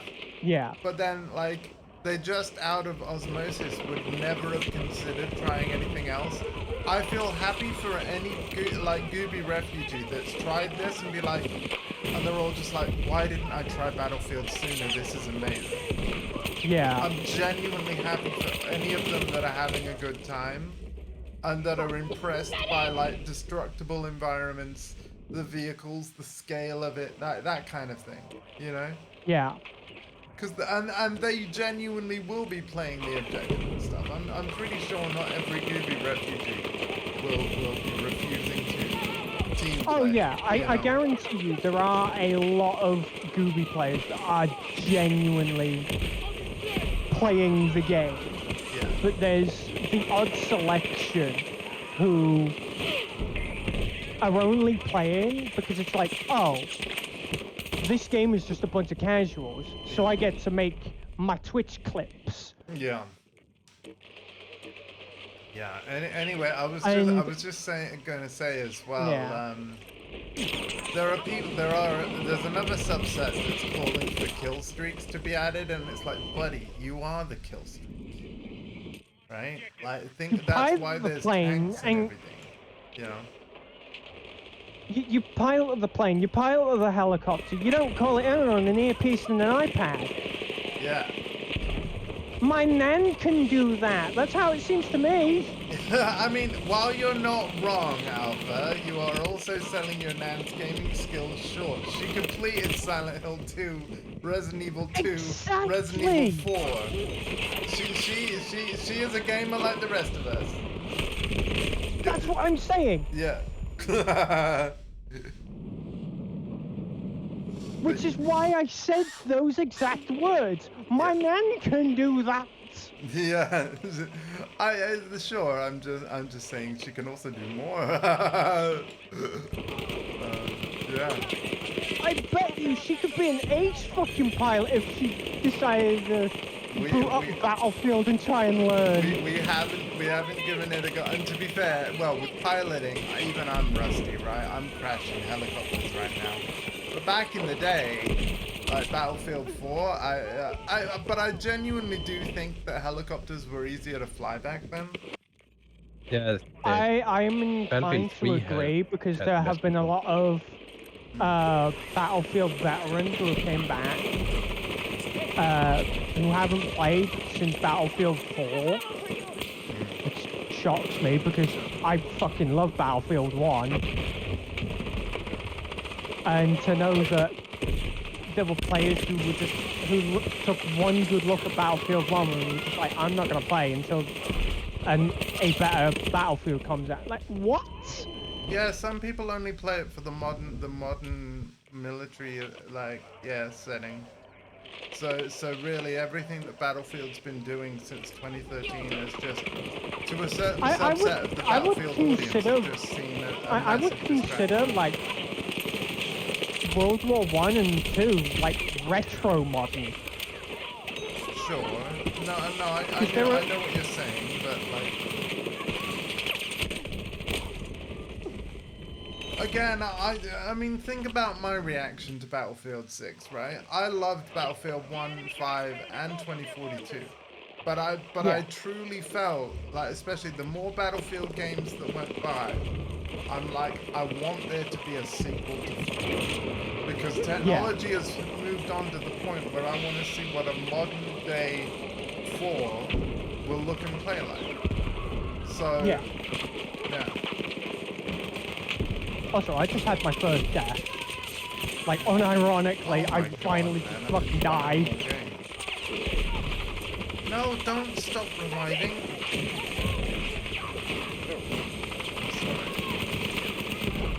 My death was because of me being fatally headshot. No coming back from that one. Nope. Which, I fucking love that mechanic. I know there's a lot of people that are a bit devised the fact that you have to basically earn it, you know, like it's not just given to you. It's like you have to get the points you have to play Recon and do really fucking good in order to I like it because be able to get it. It differentiates the classes more from one another. Yeah. And this is the thing where the whole like open weapon, closed weapon thing, I'm gonna repeat my stance on this. I prefer closed weapon purely because it further differentiates the classes. However, it's also not a deal breaker to me that the open weapon is a thing. It's not.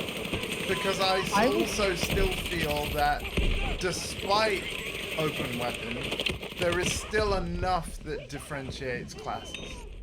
Yeah. I mean, I would just like to also point out the fact that regardless Hang on, we're losing the point. We gotta get it. It's because most of the team's sitting outside. Yeah. I mean, regardless of our team, well, not regardless of our team, sorry. Regardless of, I'm trying to spawn people. Overtime? I went down. Yeah, we're losing this point. Yeah. Got in just as we lost. It's been fun, but I have to go now. So no worries, man. See, and this is the problem with I have something I promised to do early anyway. So no worries, Ramel. I'm gonna be playing. This is my weekend plans, man. So if you see us on, just feel free to jump in. I will, because Battlefield 6 is also my weekend plans. Sweet. So I'll talk to you some other time. See ya. All right, take care. Ramel, everybody. Ramel. Yep. Oh shit, that's multiple guys. I cannot commit that revive. Not to be confused with the hair product. Ramel is cooler than that. There's a hair product called Ramel? Is it that, or it's very silly? Yeah, like Ramel. I think it's called Ramel 1 London or something. It's like, I think it's a British hair or beauty product thing. Anyway, they don't sponsor the stream, so I'm not giving them free PR. Yeah, it's like a makeup company, right? They do mascaras and all that. Right, okay. Yeah. Ramel 1, and I think it's based Whatever their advertising is, it must be fucking horrible, because this is the first time I'm hearing of it. Alpha, No offense to the brand. why? See, here's the thing. I've only seen it because I occasionally watch British TV, although very rarely. But you mostly consume 100% of your media on the actual internet. And with the way that the internet and advertising agencies work, the algorithm would be really effed up if all of a sudden YouTube started advertising makeup companies to you, Alpha. So I'm not surprised you haven't heard about it. You know? To be fair, to kind of also throw a big fucking wrench at that as well. I have YouTube Premium, so I don't get ads anyway. Exactly. Because again, I'm not the makeup demographic either, but when you watch actually national television, you have to bear in mind that those ads, thankfully, TV can't target us yet. So you see ads for all sorts of stuff. Yeah. By the way, because I need to be as impartial as possible on the internet as well, there's nothing wrong with guys wearing makeup. Just because I don't do it, I'm not saying that guys can't. This is where one of my takes come in. Right, have I covered all bases? I think maybe. This is where one of my takes still come in. I think men wearing makeup is fucking awesome. Yeah. I mean, again, it's like, again, a lot of the musicians that Have you seen people like Matt Mercer putting on makeup? Holy shit, he deserves to be on most attractive men on the planet, like, of the decade, 3 times over. Like, holy shit. He is a very smart man. He's fucking attractive. And that's a straight guy saying it. Yeah.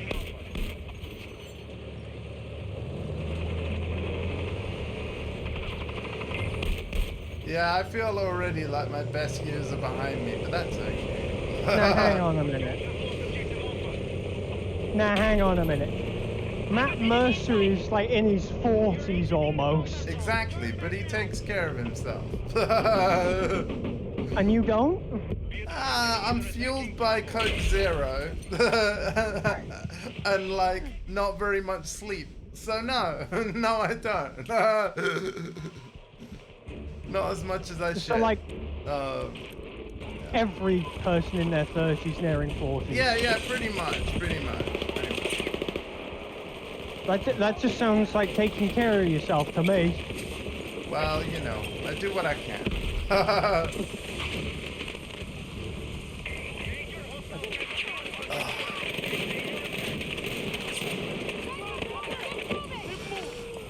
Anyway, thank you for being here, nephew. Great conversation. 10 out of 10. Yeah. Would continue to have. We can move on. How the fuck did you let me get that double killed, man? What the fuck is wrong with you? My aim... okay, and I just got jump shot. Okay. My aim is bad. Fuck you.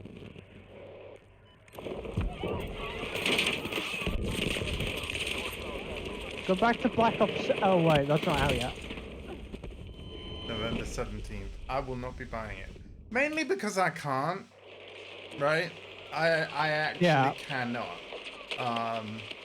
But I think even if I could, there are other things I want more. Yeah. That I haven't been able to get. And honestly, the thing I'm most excited for is the zombie side of that game. Yeah. I'm massively looking forward to its cursed mode. Yeah. You can very much expect me to not exactly be playing zombies until like once it's been unlocked. Because again, what they're doing is it's remaining Don't you locked. have to unlock it though? No.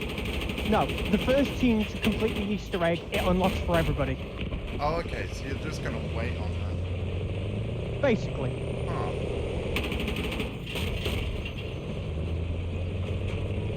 And it deeply reminds me of, again, what Bungie did with the Last Wish raid. When it came to the Dreaming City, everything was like any other destination in Destiny at the time. But what they did was, once the raid came out, the first team to complete it, all of a sudden, the entire Dreaming City changed. Now all of a sudden there was a curse on the Dreaming City, and it was like, holy shit, what the fuck?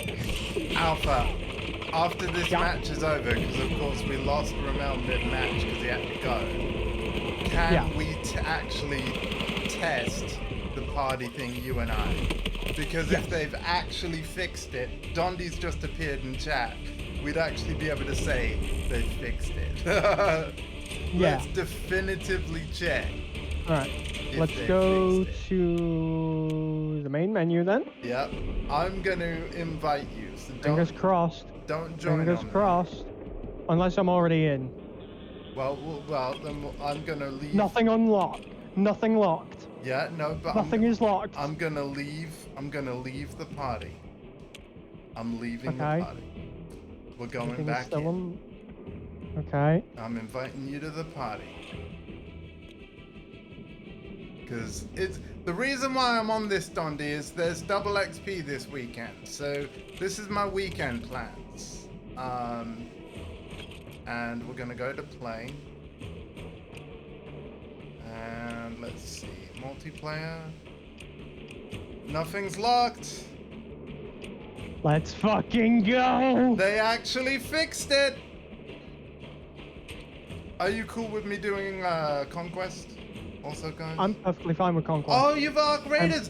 Dude! Hell yes! Do you know who else just got it yesterday? Diesel Dave. So now I've got more people with the game than there is group size. Okay, we're gonna have to do an Arc Raiders stream soon. That's great.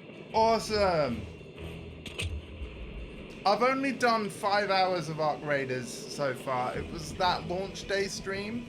I literally, so the plan was to do a co-stream with Sky. Unfortunately, that hasn't been able to happen. Otherwise, obviously, you guys would have seen it.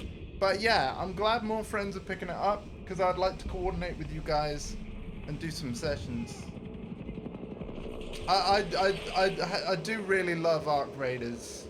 Obviously, I played the tech test too, and then obviously from my 5-hour stream that I did, I didn't do well progress-wise, but I do really enjoy the game. Well, I say that. We've built every workbench in one stream. That's not bad going, is it? So that's pretty good.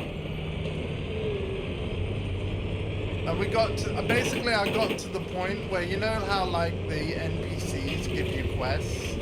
I got to the point in the game where there was more than one quest to do. Like multiple people have a quest for you. So basically the game has started to open up. I've got access to most of the maps purely from the sheer number of runs I've already done. Because I failed a lot of times. Yeah. Get close quarters, damage, hip firing with assault rifles.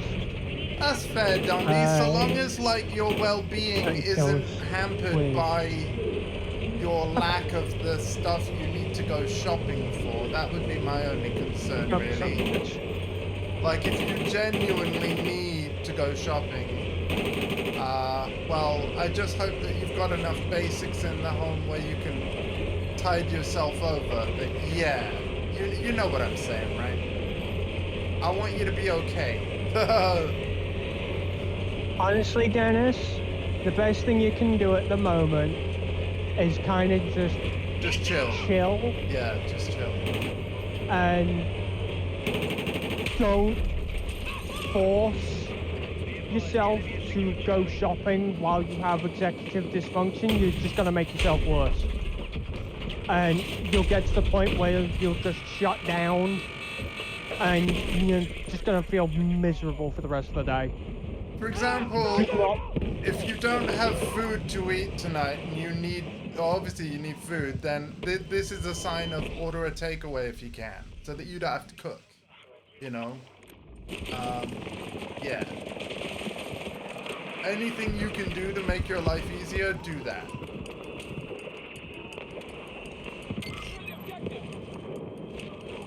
Do that.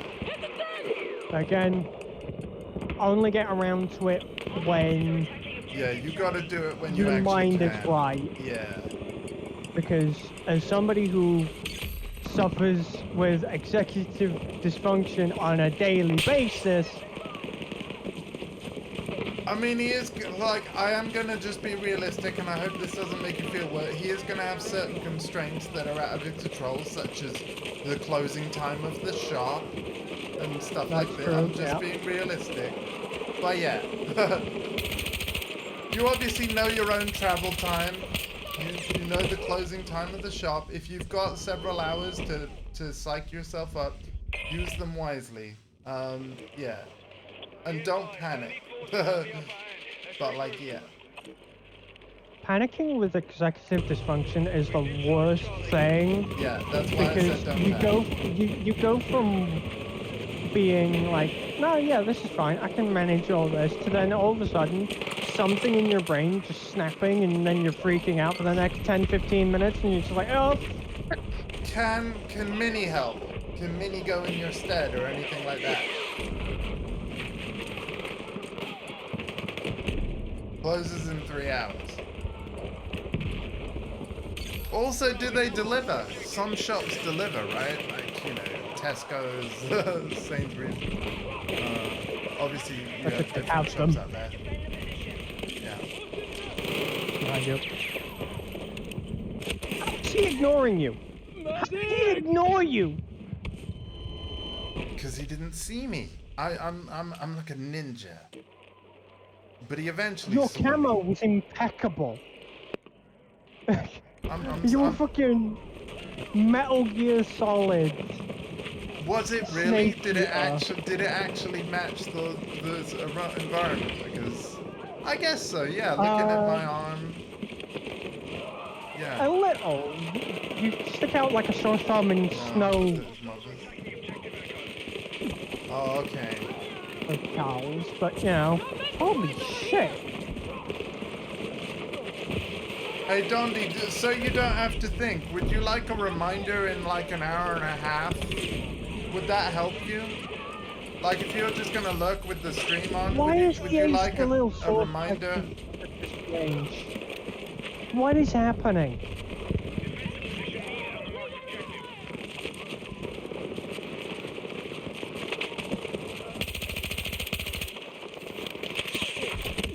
Any way I can help you, then cool. I got.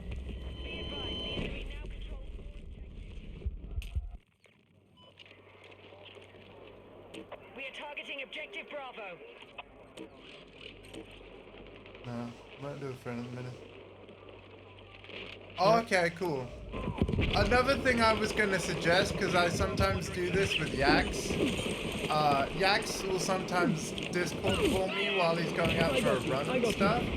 So if, say, you know, if I wrapped up my stream, because to be fair, I will have been streaming for a few hours at that point.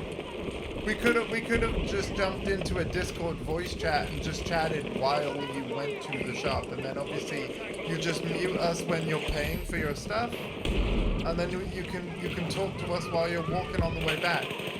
Like, you know, if the issue is the you're on your own thing, we have ways and means of mitigating that we can use, right? Because I often end up feeling the same way, so I get it, you know. That's why I love our Boost Gangs server and stuff, and that we can just, at any point, just hop in there, see what people are talking about, hang out. It's a great way to make the world a bit smaller, wouldn't you say, nephew? I agree. I mean, Yeah. the missus does the exact same thing.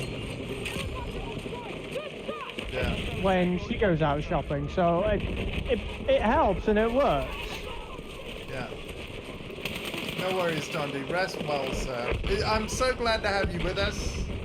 And I'm also so glad that the grouping feature seems to be fixed. I'm gonna put emphasis on seems to be, because hey, at least if we wanted to do RedSec in future, then at least it will work.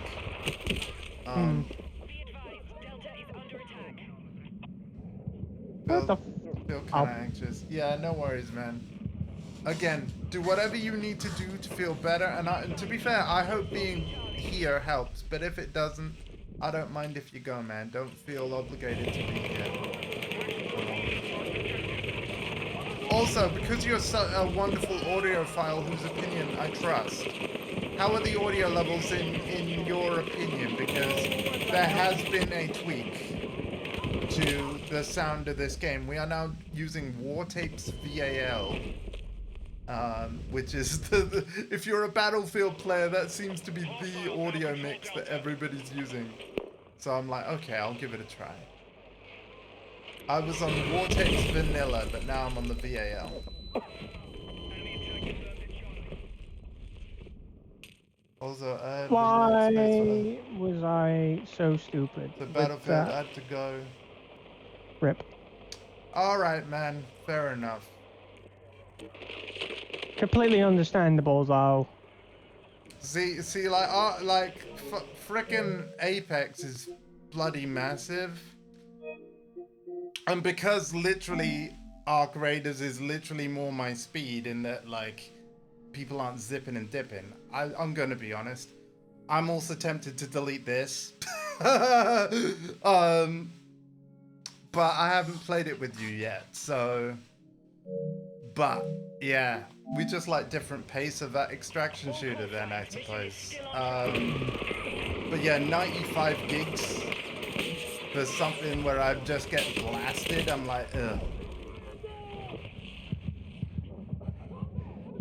If you had Battlefield 6, it'd be different. Well, you know, it's eventually going to get more content, eventually go on sale, eventually might get gifted to you. I can't gift it to you, otherwise I would.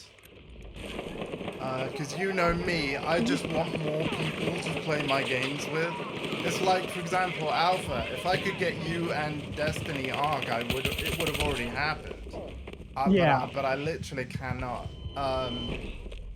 So, yeah. No, things are going to be very tight for me for a while because of the care bills, as I've mentioned a lot on stream already, so I don't need to complain anymore. As it stands at the moment, the missus is after one particular game at the moment. You may have heard about it. It's called Satisfactory, and it recently made its way to the Xbox. Yeah, I on believe the 4th. I have it on Steam. I believe I have it. It has crossplay and everything. Yeah, I have it for Steam. So it might run on mine. In fact, wait, I think it might even be on macOS. Maybe. It is a very good game. I have seen it and not got around to playing it. You know?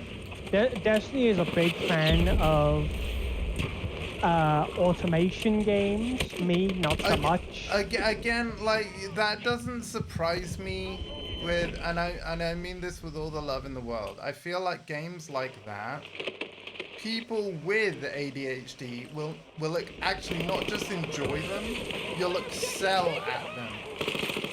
Because you have the right mentality for repetitive but precise tasks. Yeah? On top of that, it also kind of flows with the whole...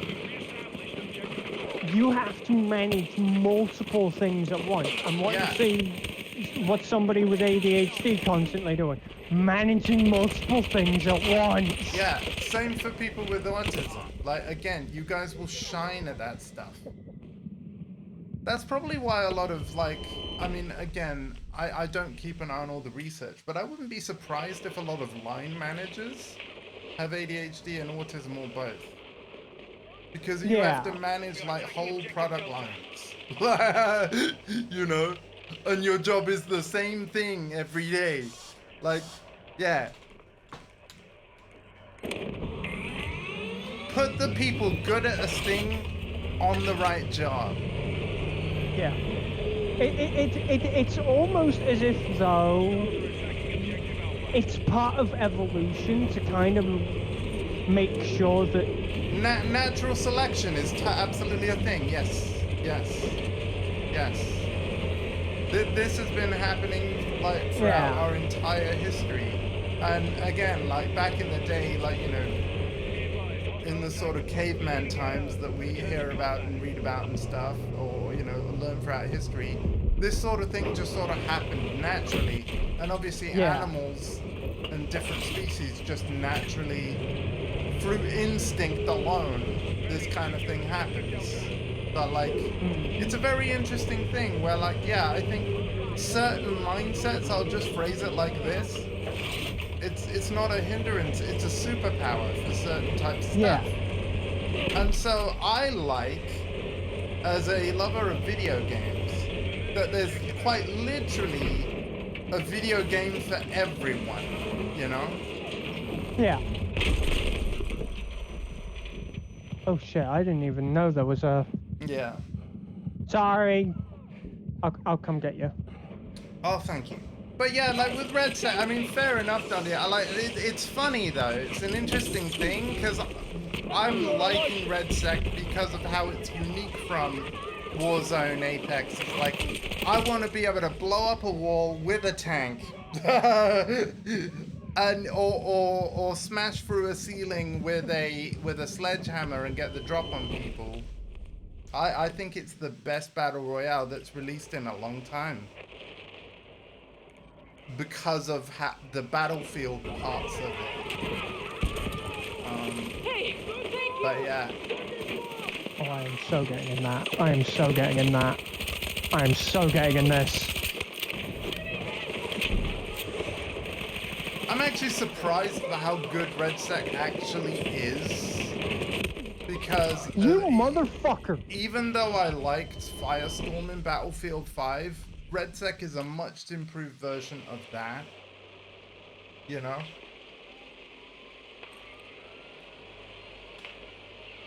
A credit to Criterion, I think they did well. Oh wait, no, they did the campaign, right? Was it Motive? Like, it was one of the studios that's the Red Sec one. Cannot remember for the life of me. I hope it's not Criterion, and the reason why is because... If it's Criterion, that spells bad news for the Need for Speed franchise, right? So, yeah, no, I think Criterion did the campaign and they weren't given a lot of time for it, sadly. So. You know what, am I recently have a big musician? Yeah, like that's interesting. Like, it's really cool that when you're on stage you're okay, because on paper that would be like recipe for disaster. Do you know what that is? You know what that says to me, Dondi? When you go out in public, just take a guitar with you and just strum stuff. It's like how people with a stammer or like a stutter or struggle to get words out, they tap on their outer thigh and their speech just flows better. Maybe you just need like a little guitar in your hands at all times. Yes. Yes. In fact, you know what? Go full Mexican. You need a sombrero and a whatever the Mexican guitar's actually called, because there'll be a special name for it. I don't think you could say that. What do you mean? That seems a little... El Dondi, come on. El Dondi, that'd be great. Listen, I mean no offense, alright? I mean no offense. Oh no. It's a very out-of-pocket thing. I'm just saying, look, if he's more at ease when he's performing, then maybe he just needs a way of sort of, you know, make more of his life a fiesta. That's all I'm saying, you know?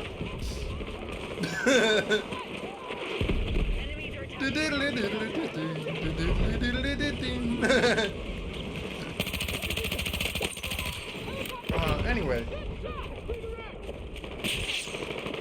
I'm almost done with this assault rifle challenge. I almost have the L85.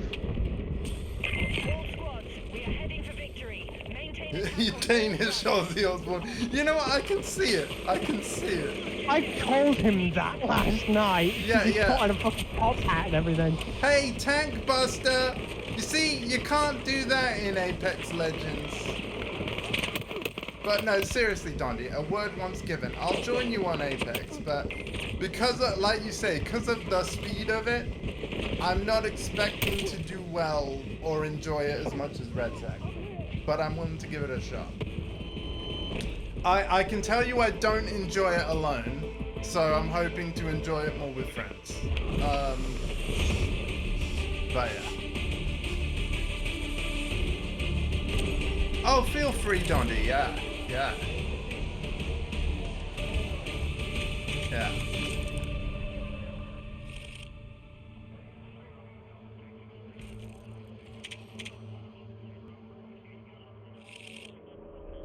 Just to double check, Dondi, you know, with like not liking Red Sack, is it the speed or is it other stuff too?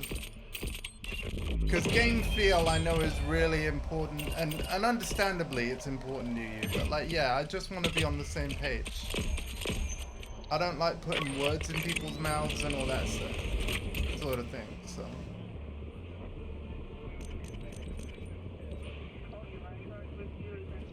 How am I doing on my assignments? The weapon specific. Weapon? God damn it. I'll check in a minute. I don't know about connection conflict. Right, I haven't. Yeah, like. So again, you will notice last week I kind of dropped Battlefield. You saw that, right? After the issues that we had, I dropped it and I played VF several days in a row. That wasn't an accident. The party issue that we were having, I wanted to wait and see if it got fixed. Obviously, I keep an eye on Battlefield's social media, and then Alpha messaged me the other day saying that EA were aware of the issue. I wasn't planning on playing Battlefield even today, but then I saw the double XP, because I hadn't had any message from Alpha that the issue had been fixed yet. But I was like, it's double XP, so I'm gonna try it. And then obviously when Alpha got here, as soon as you tuned into the stream, you saw what I said. Alpha, let's test if the bug is fixed. Because it was the bug that was annoying all of us, right? And I was like, once that bug is fixed, I'll really go ham and I can enjoy this game. Because I won't have to constantly be restarting it and pissing everybody off. It seems, fingers crossed, that it's fixed. So I can enjoy my game now. But I miss the days where games would just launch and work. I really miss those days. Yeah, unfortunately, we have to suffer with modern gaming. Not just funny, getting stuck in the doors. Oh, that's weird. Yeah, well, obviously I haven't played any Red Sec in this stream, so I don't know whether any of that's changed. I know it won't be the main DICE team on Red Sec either, because, you know, they're doing the multiplayer. But yeah, I don't know. We haven't played any Red Sec in this yet. But in terms of the way that the game mode works, you know, the fact that you can sledgehammer a ceiling, get on drop on people, the fact that it's a battle royale with vehicles, I love all that. Not everybody does, but I think it's cool to have it in at least one game, right?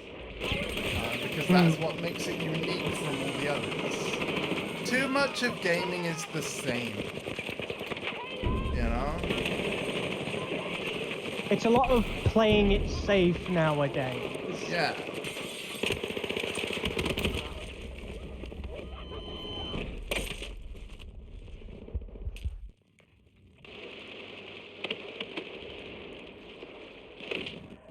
No.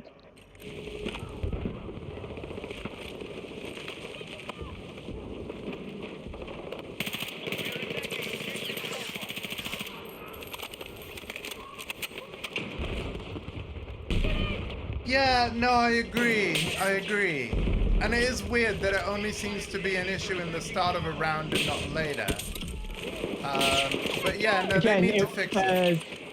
The reason why it only affected the start of the rounds is because what they've done with the servers is it's got a different tick rate to cope with the amount of players, and then once Once everybody's player spread count out. dwindles down, Yeah. once the player count is dwindled down to about the amount that a Battlefield match, like Conquest, Breakthrough, I got you. like So that is, once it's at that's when 64. it starts cutting down Right. to the default sort of number, Yeah. and a lot of the weird.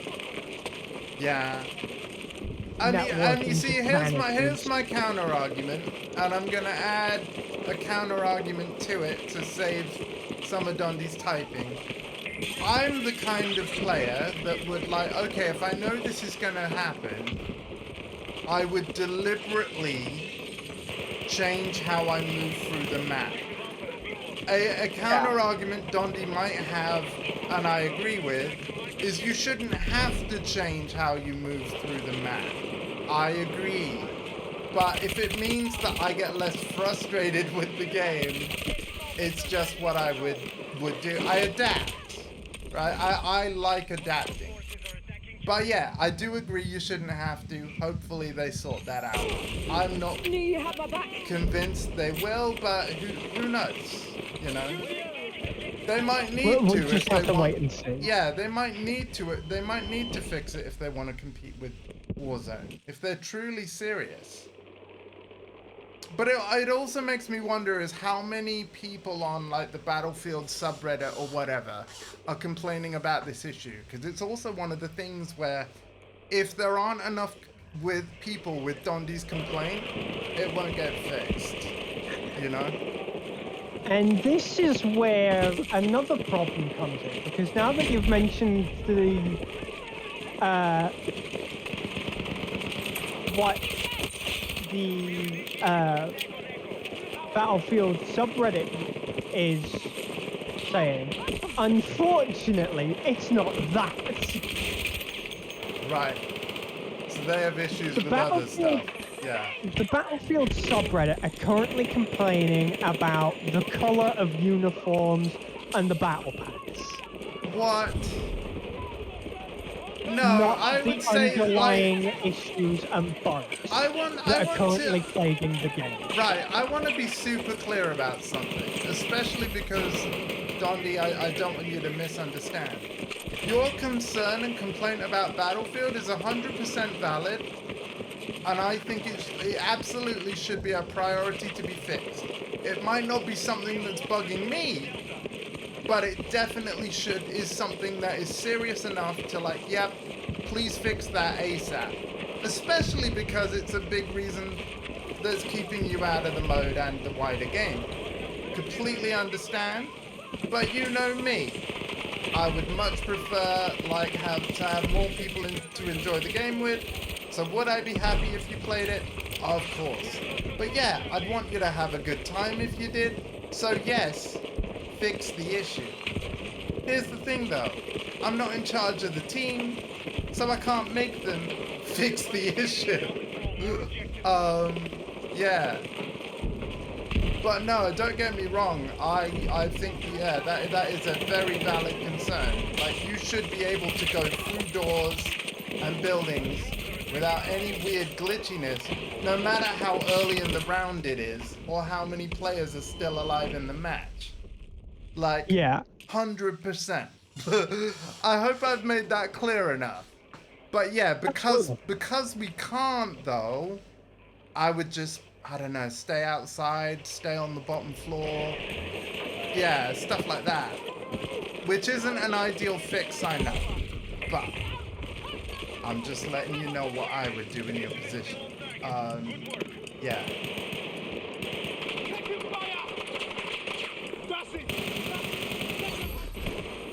Is that all fair? I hope so. I get fuck it, I'll just say it. I'm very much a people pleaser just by nature. So me having a strong opinion on anything, I get a little, I don't want to piss people off, but I think this, you know, yeah.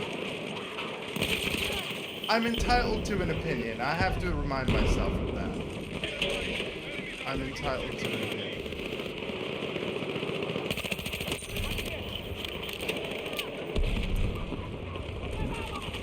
Now, I'm on fire.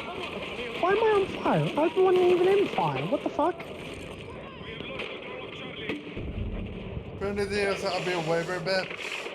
Would any of you maybe like to talk later? Yeah, potentially, yeah. Like, yeah, we'll link up with you. He might already be gone, but yes, we see you. If I played different, it would bore you, right?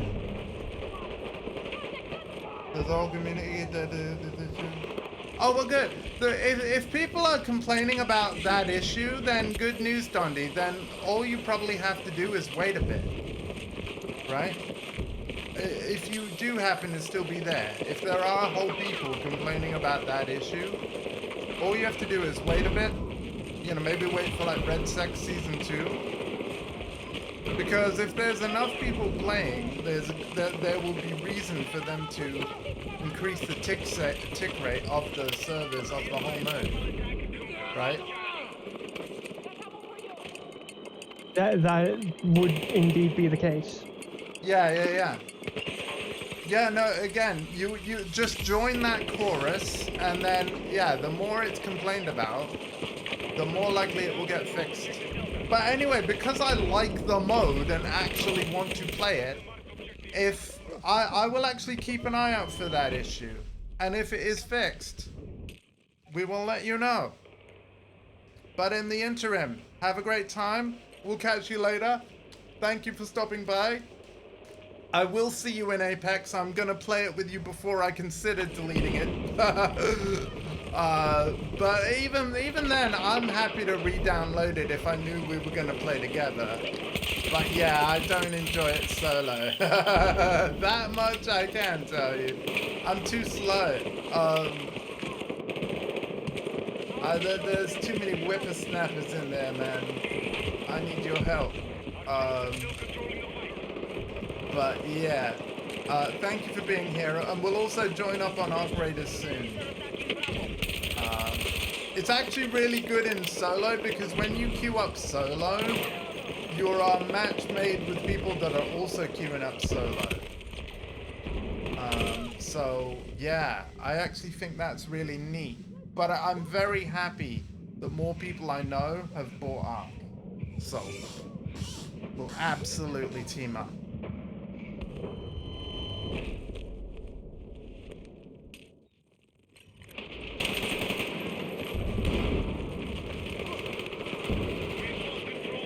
I do also still want Marathon, right? Because one of the big things that a lot of people that are playing Arc would say they want changed, and it never will.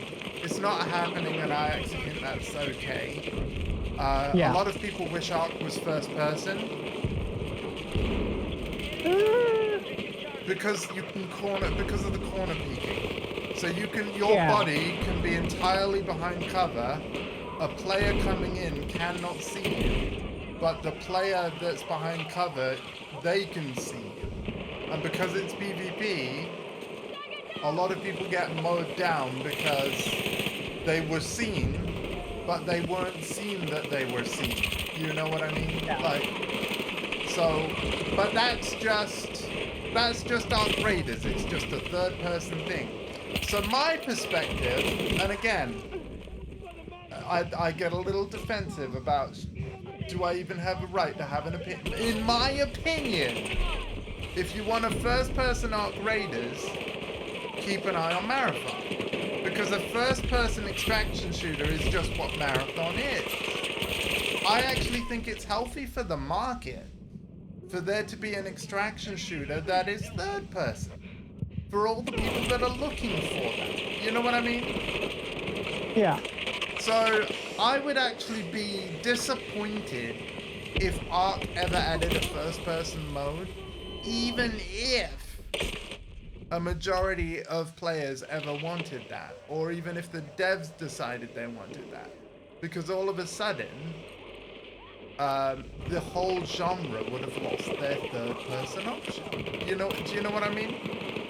Yeah, though I suppose a counterclaim to this would be Marathon is a hero extraction shooter. Right. So you would potentially have the people being like, well, I don't want to play Marathon because it's hero-based extraction, not just a normal extraction shooter. Right, yeah. Yeah. And there isn't really a first-person extraction shooter on console. No, a lot of them are PC only. It's like Escape from Tarkov. Yeah. Tarkov, Grazo, and abundance of others.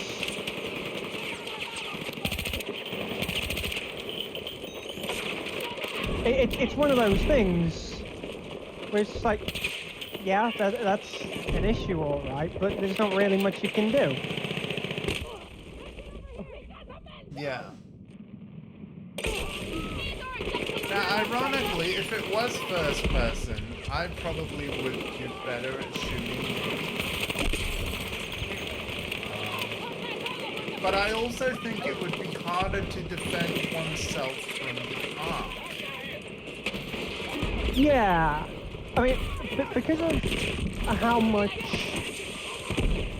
perception you get because of Ark Raiders being a third-person game, you get a lot of peripheral advantage. Yeah. I kind of think it's okay for a couple of reasons. One, everybody has this peripheral advantage. It's not just you. Yeah.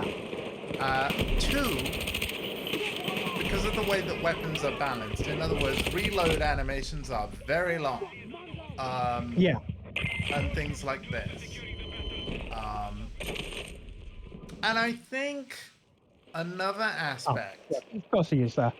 Another aspect is because of like the upgrade, the skill point system, and the kinds of upgrades you can eventually get purely just by grinding the game out. Even if you have nothing but bad luck, you are gaining XP, leveling up, and eventually putting those points into things that will help you survive in situations where you would not have previously.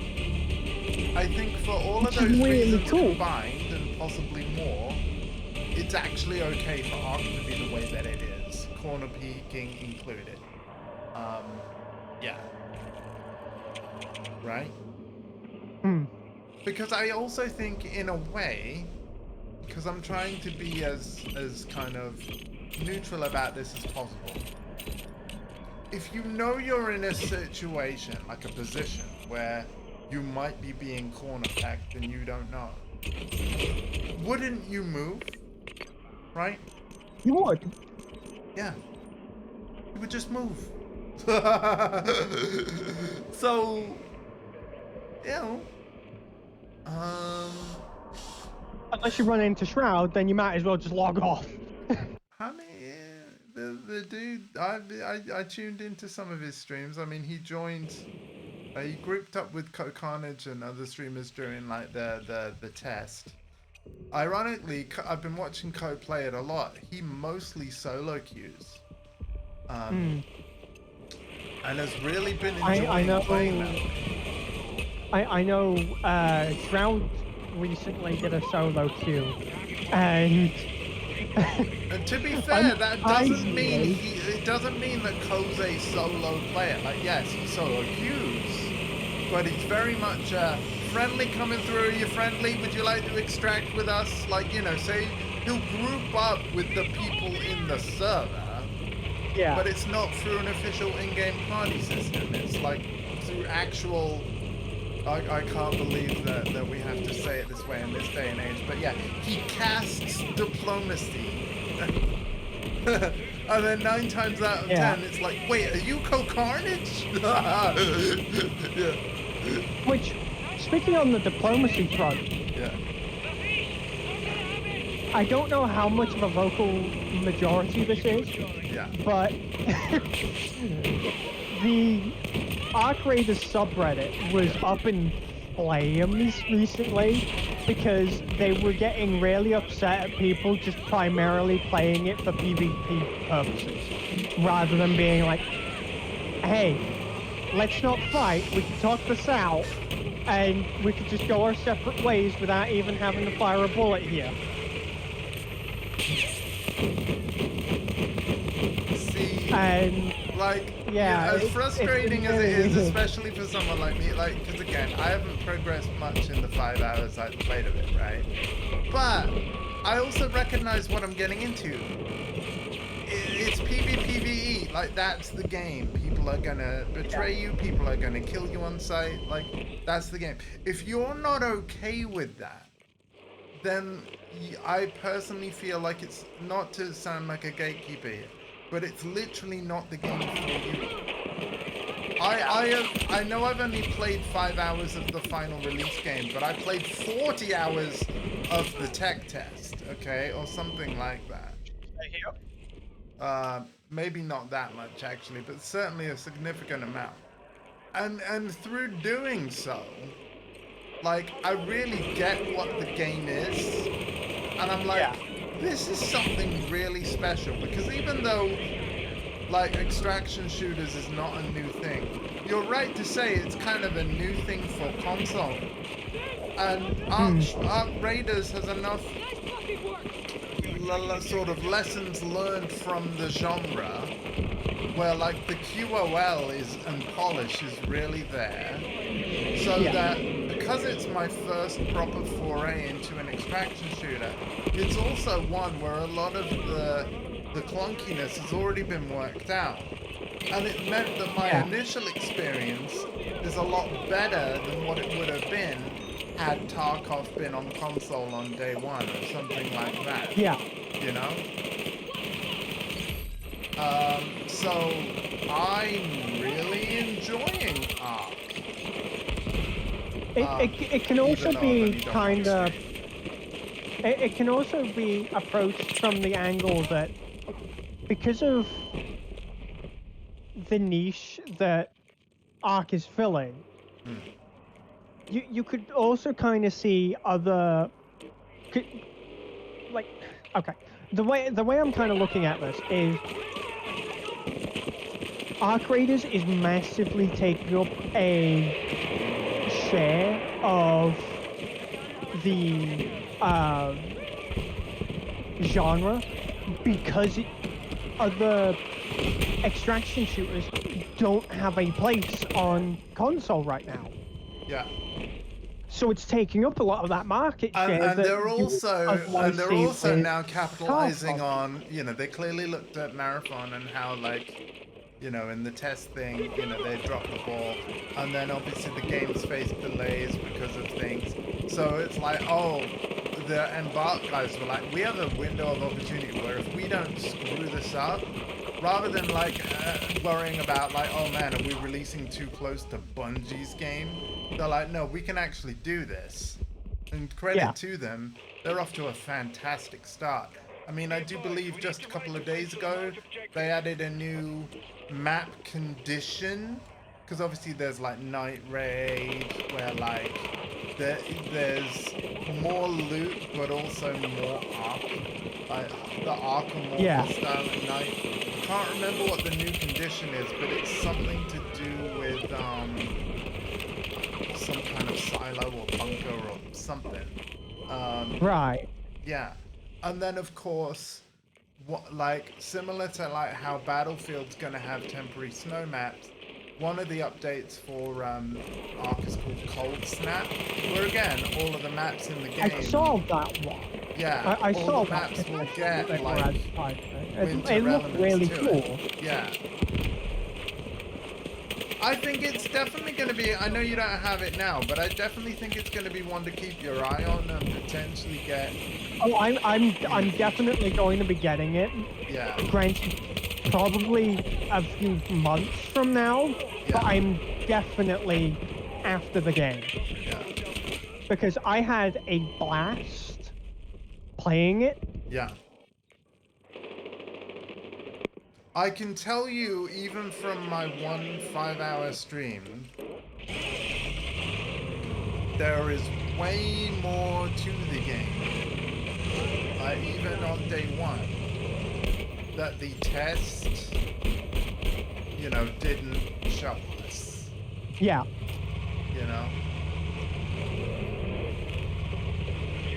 Wait, can this shoot down aircraft? Because I saw painted. Like, I was in my tank. I was in a tank and I saw the painted square. So does that mean I have a weapon on this that is like yes. Oh my god. They have a lock or a guided missile thing. Wow. It was disabled like not too long ago because people were abusing it because it was able to bypass flares. Okay, it's not supposed to be able to bypass them. It's not supposed to be able to bypass flares, but they recently fixed it, so it's now no longer able to bypass flares. It's not fucking broken. Damn it. My beautiful tank. Fuck!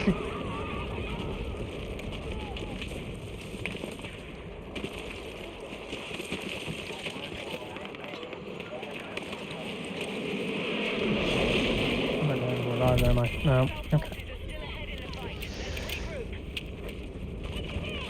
Right. Is there anything I can do now with my lovely...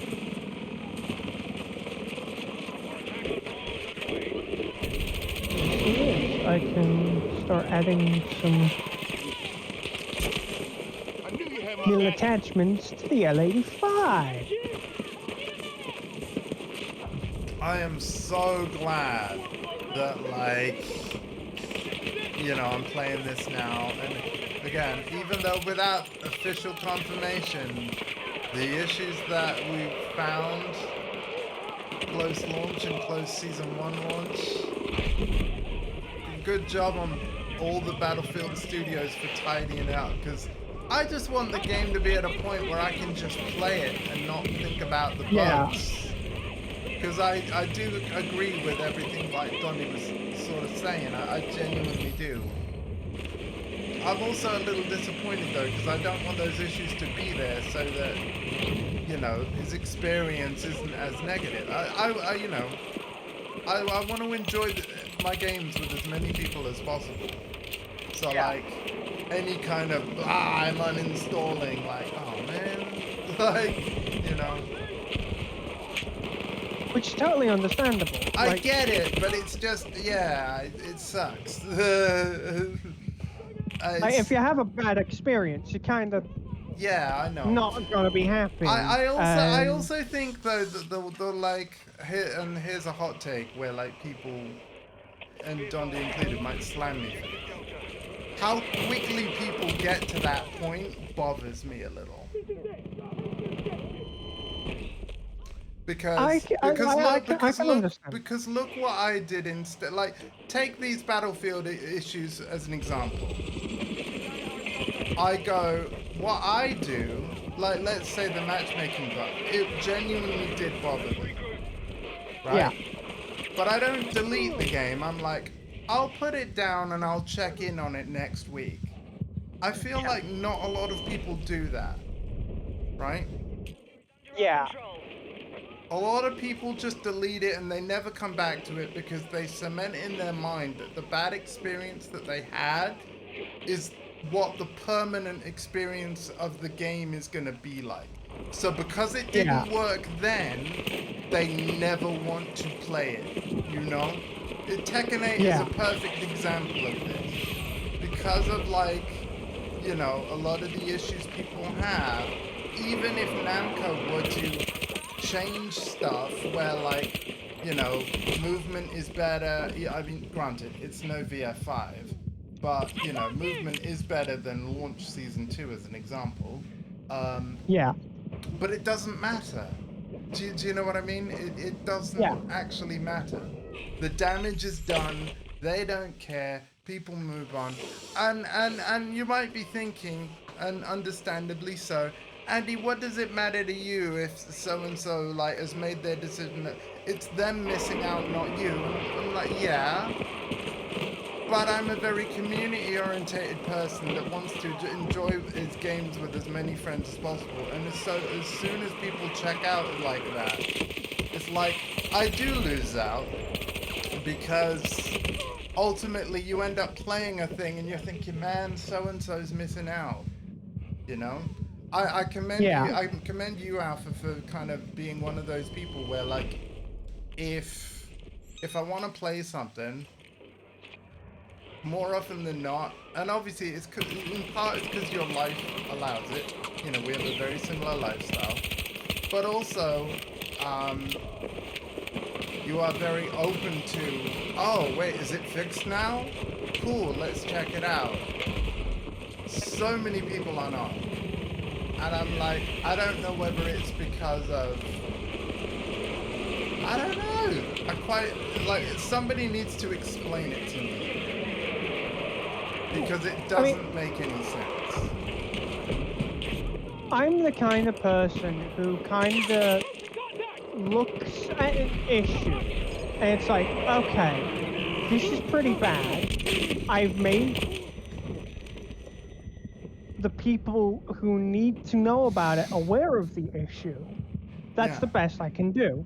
Yeah. But now I'm going to keep my ear to the ground, make sure that I'm aware of if they're making changes or fixing whatever it is. Yeah, I think that's where my issue lies. A lot of people, like, they will complain, check out, and not even keep their ear to the ground. But they will keep telling their friends and everyone else, like, oh no, it's bro.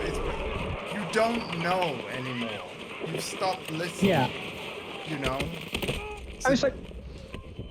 Yeah.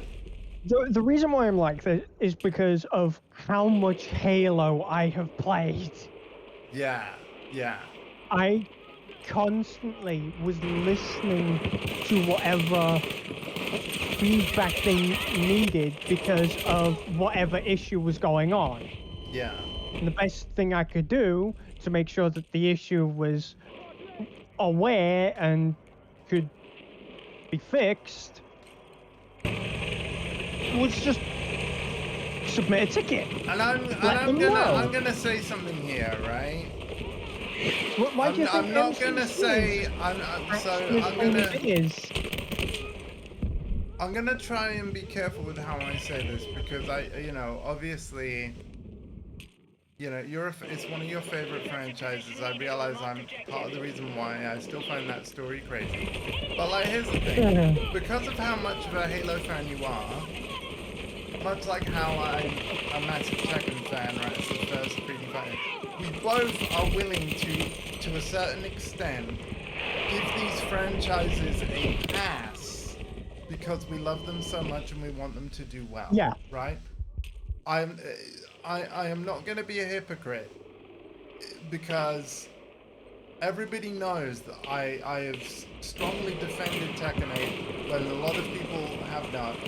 And I genuinely do like the game, despite its flaws that I do recognize and understand not everybody can see past them. That's okay. Yeah. I feel like you might be the same with Halo, and the reason is is because the thing is, there isn't another thing like Halo out there. So it's really important for you that they get their feedback, that the issues get fixed, because you don't want to play anything else. You want to play Halo. Yeah. Right? We need to rally the So, and this is the thing, like, I want to play Red Sec. So if Red Sec's got issues, I want them to fix it. Because I don't really, like, yes, I will play Apex Legends with Dundee and you. Am I wanting to play it like a full season of it instead of Red Sec? Absolutely not. Right? Absolutely not. I haven't even fired up the game yet, and I can already tell you, I have no intention to play Apex over Red Sec. Because Apex is old news at this point. Yes, it's still going. Yes, it gets new seasons. I'm not invested, right? It would have to take me playing it with you and Dondi and having such a good time that I did not expect, to the point where, like, oh my god, I have to play this. Yeah. Very unlikely.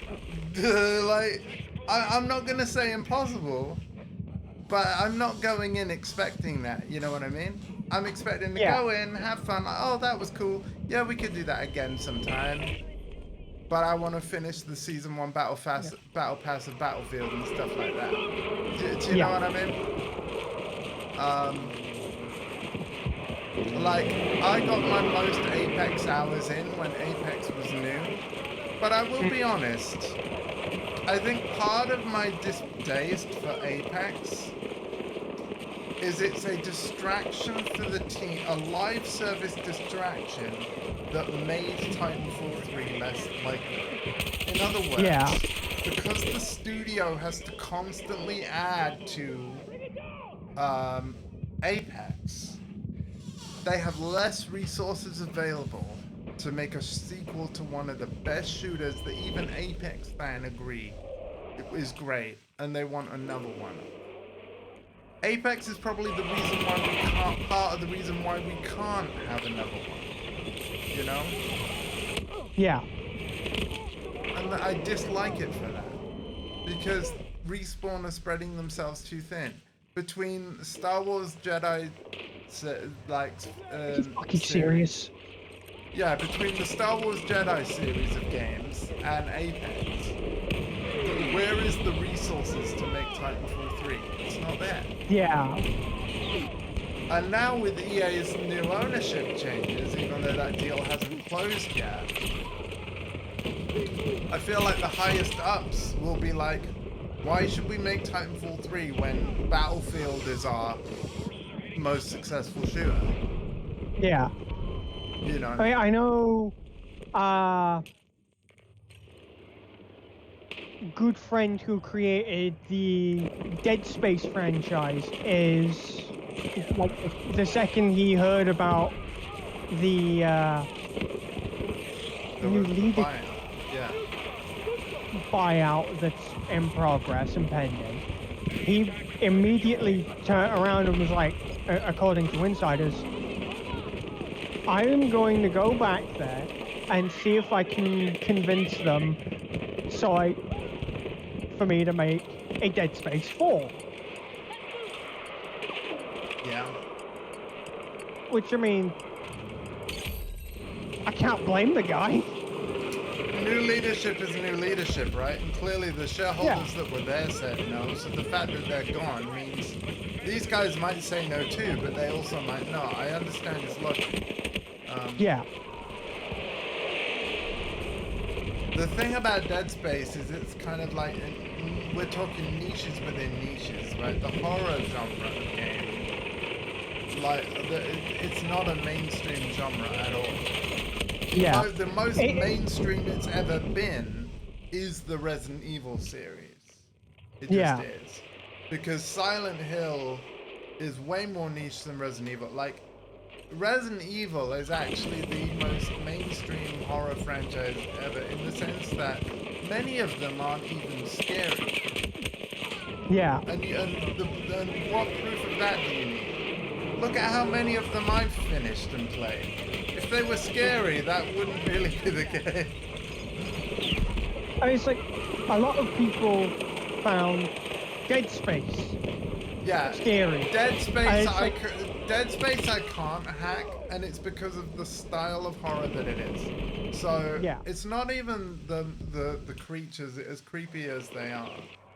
It's the jump scares and the fact that they rely on startle tropes, like, you know, making you jump and startling you. It's too much of an emphasis on that, where that just does not jive with me. Silent Hill 2 is actually far scarier than most, if not all, Resident Evils. But the type of horror that it is, psychological, it doesn't make you jump. It just creeps you out. And it's funny that the more that you understand about the game, the scarier it will be for you. Yeah. So in other words, if you're just going around, wandering around the Silent Hill town, and be like, what's with all these mannequin monsters? Why are they all mannequin? Like, and a mannequin, like, in itself, like, you know, a lot of people might find them creepy, but it's not scary like a necromorph is. Yeah. You know what I mean? So I would argue, because I'm so, like, I am not at all, I don't find zombies or any kind of sci-fi infection type terrifying anymore. Like, I used to, but that's like when I was much younger and had no Because the thing real is, a understanding mannequin is regards just an to- everyday object. Well, not literally every day, but if you're working in retail, it absolutely is, right? Yeah. You know? I mean, a mannequin, again, it's not something that I find scary. Yeah. Creepy, sure, because they're just standing there, menacingly. Nah, say it right. Say it right. They're just standing there, menacingly. Yeah. But I swear again, that is a vocal but tip. again, when you understand the game more, in other words, everything that you see in that game is the result of James's psyche in some way. As soon as you start to understand that, then it becomes more terrifying because you're thinking more about the kinds of thoughts that James has had as a person and how disturbing they will have been. You know, whether it be the ways in which he sees his wife, all this kind of stuff. Yeah, I mean, I don't intend or plan on playing any of the Silent Hill games because they're not really a kind of game that I'm too interested in. They are amazing. Like, I dude, love the watching puzzles, them. the I love puzzles, man. watching them, Yeah. but it's a kind of gameplay aspect that I'm just not too particularly interested in. So, And that's okay. can we dive into that a little? Like, is it too slow? Like, what is it? Because you've seen a lot of the game. Granted, not all, like, continuous. I've seen the gameplay, and I love multiple aspects of it, ranging from the monster types, the puzzles, like all of it looks, plays, and it's really in depth, and I love that. Okay. My problem is there's a part of me that's like, my brain would just not really jive well with any of it, because most of my complaints while I watched was, this game's pretty dark. I mean, yes, it is supposed to be. Yeah, I mean, obviously you can turn up the brightness. It is supposed to. Like, if you are turning the brightness up for a game, you're not really having You're not the experiencing proper it. No. experience. Yeah. It's dark. The reason why it's dark is so that the enemies catch you out. If you brighten it up Yeah. too much, it would literally be too easy, right?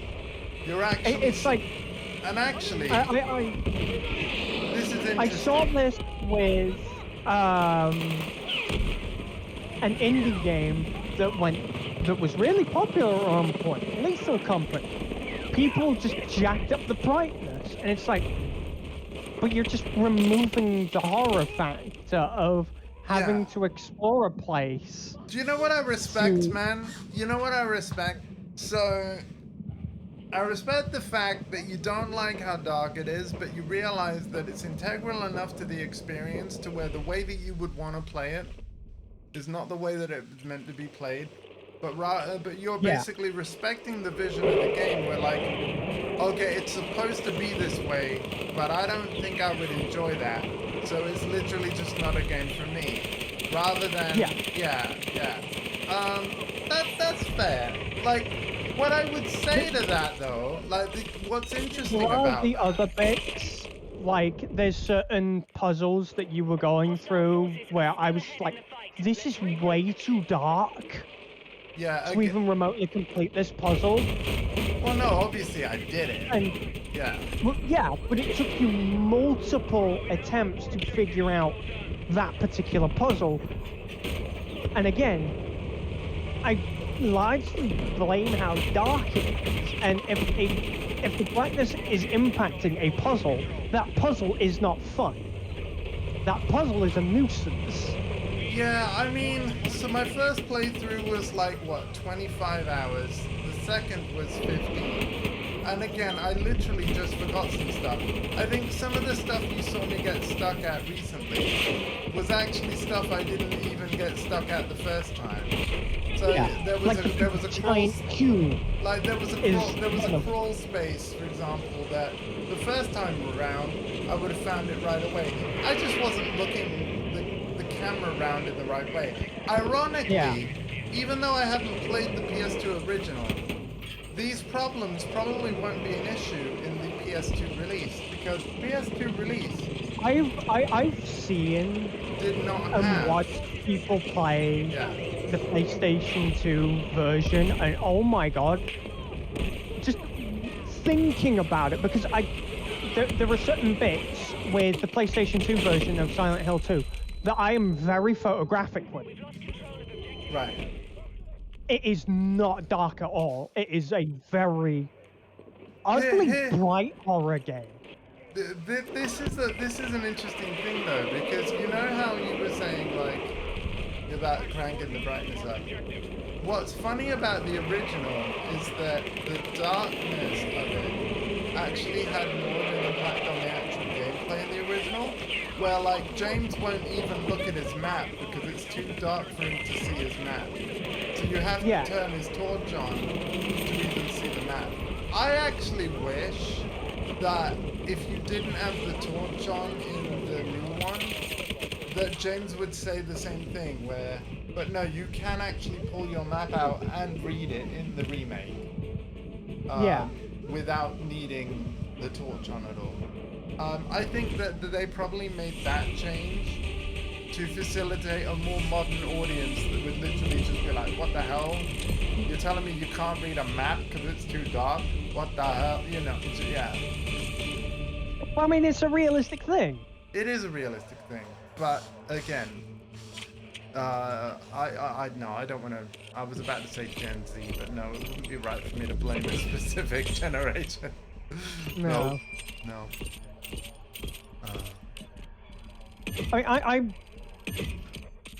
I'm one of 30 round fast map. Fuck yes! Oh, finally. I'm somebody who's part of my generation who loves realism. Yeah. Especially in like certain horror games, because all of a sudden that realism really cranks up the fear factor. Yeah. What's the level for the last unlock in this game, by the way? 50. Oh wow.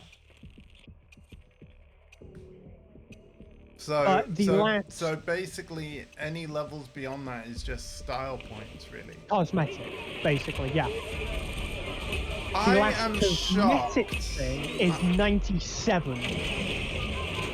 You know what? I'm actually kind of shocked how fast I've gone through the ranks. Because it's not like I've done a ton of Battlefield streams since it's released. Yeah. I mean, to be fair, you are playing Multiple games. while double XP is active. Plus, Yeah. you're in a party, which is cranking up your XP game. Yeah, and I'm on PlayStation. But also, and obviously I've been playing multiple games, but like, it's kind of crazy how fast I've got this far, even with all of the stuff that you've mentioned. Oh wait, actually I'm not getting the PlayStation Plus benefit because we need 2 people. Right, yeah.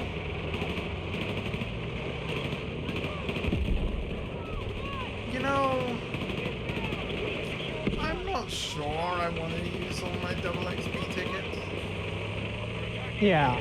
Because I've only got 1 more for the hour one.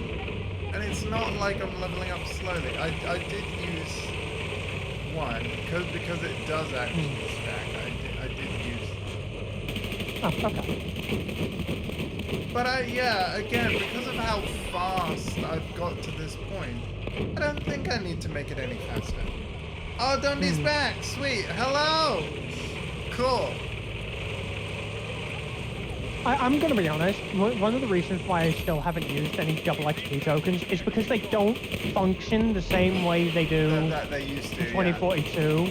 Yeah, where it paused when you're in the menu. Yeah. Like, if they change it to be like that again, That would, yeah, I'll activate them. that'd be really good. Yeah, I agree. But until they do that, You want to save I them. won't turn one on. Yeah. But again, it's like I've played multiple games. You said the last sort of main game unlock is at level 50. I'm already at 43, and I don't actually feel like the leveling is slow. So No, it's not. I I honestly mean, again, don't feel a need we are to... playing. We are playing at a point where it's like they have changed the XP gaining. So like, certain matches you are now earning roughly between 10 to 40% more XP. Yeah. It's So it's it's like- interesting because for like I would say for Battlefield 2042, I felt like in order to make the XP gain feel right, you needed to use double XP. I got to a point where I almost played that game exclusively during double XP, but in this game, no, it's good enough as it is.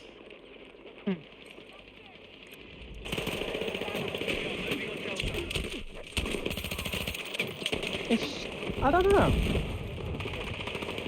It's a funny situation. Oh, that's great, Dondi, man. That's great. I'm happy for you, dude.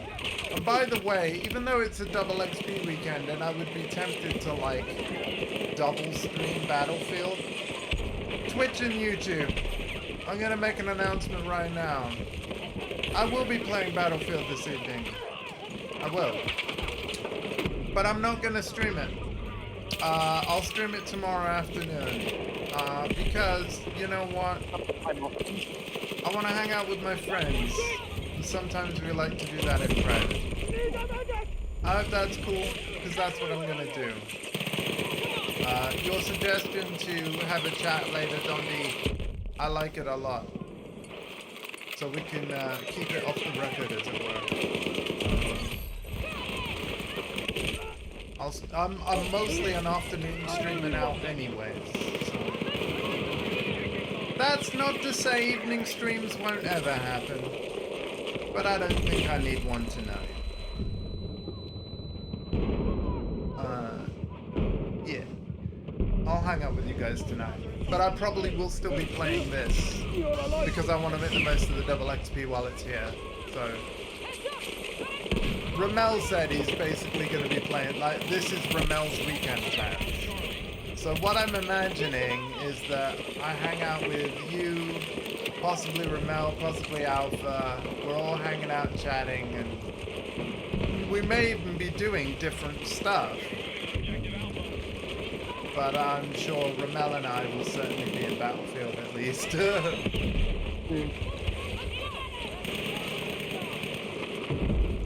Just going to carry those 5 RPG rounds.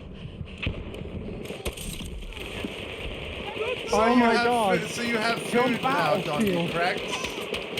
You have food? What's on the menu tonight, friends?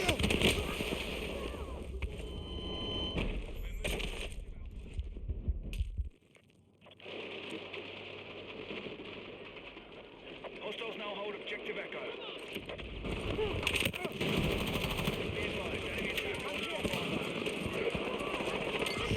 Can I drop this building? What? Ah, that's fine. Oh wait, there we go. Just that side, really? You know what? I'm starting to hear the difference of the VAL. God damn.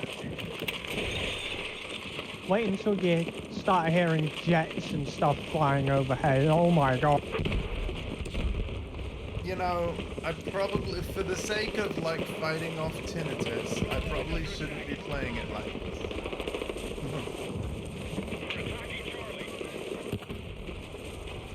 But it's a damn good mix, so.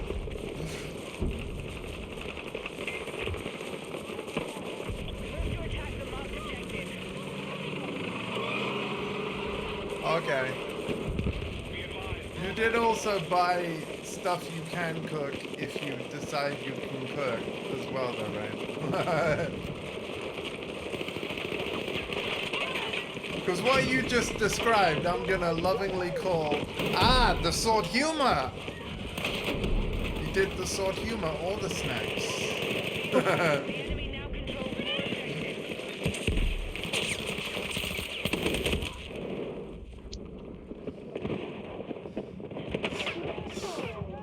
I'm glad you're good. Thank you.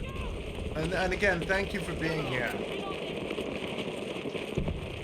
A good Dondi is better than a bad Dondi. I don't want to have a supervillain for a friend. Oh, true. Yeah, I've had enough of that for a lifetime. So yeah, I agree. Unless you do become a supervillain and then suddenly become a hero again, then all of a sudden, right off the dispatch you go. Which, by the way, I mean, fucking love that game. I mean, since we're on the subject,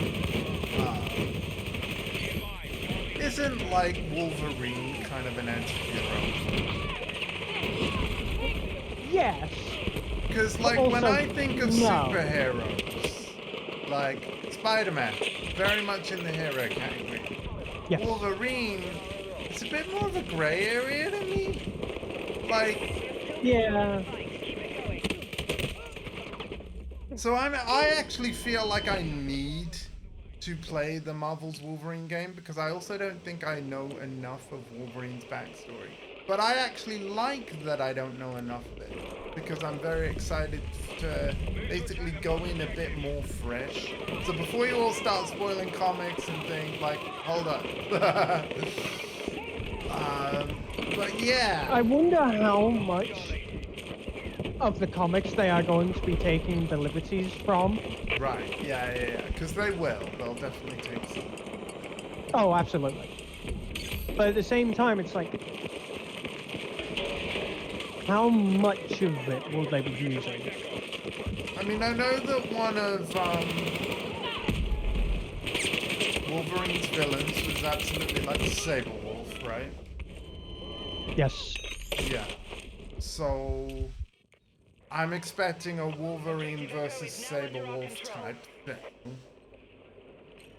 So it should be noted, It's Sabertooth. Sabertooth. Not Sorry. Saberwolf.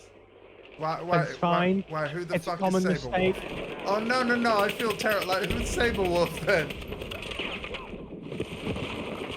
Unless you're mixing Silver Sable and Sabertooth. Wait, are you telling me Never. there is no such thing as Saberwolf? Not to my knowledge. No way. Dondi, help me. Is Saberwolf like an Image comic thing? DC or something? I'd like... Can't be from my imagination. Surely not.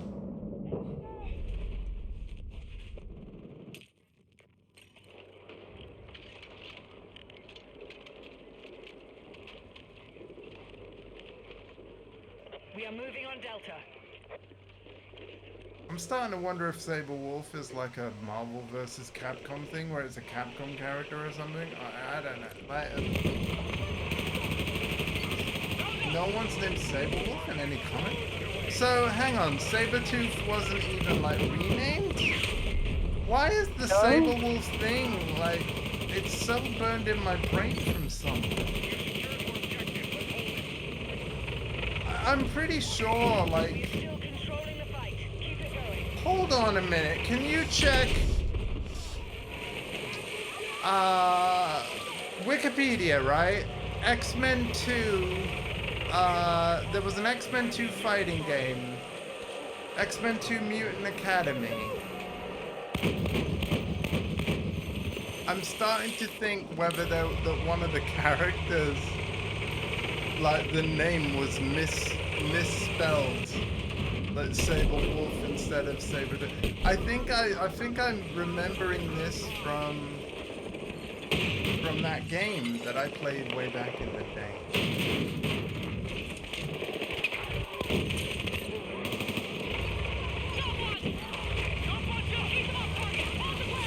Because I definitely heard it somewhere.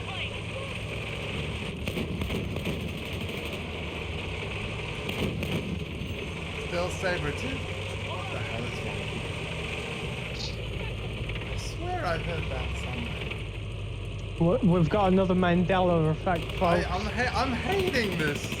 I'm hating this so much. Like, god damn it.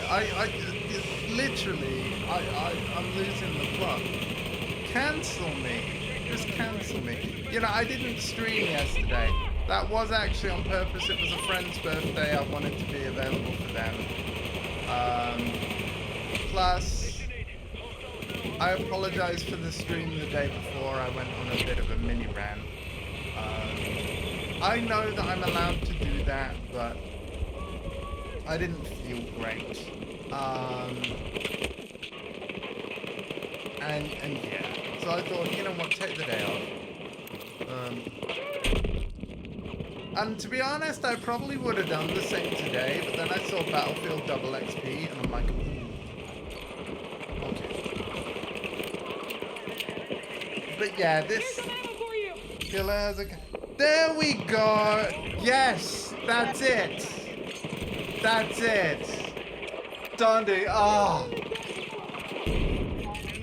That'll be what it is!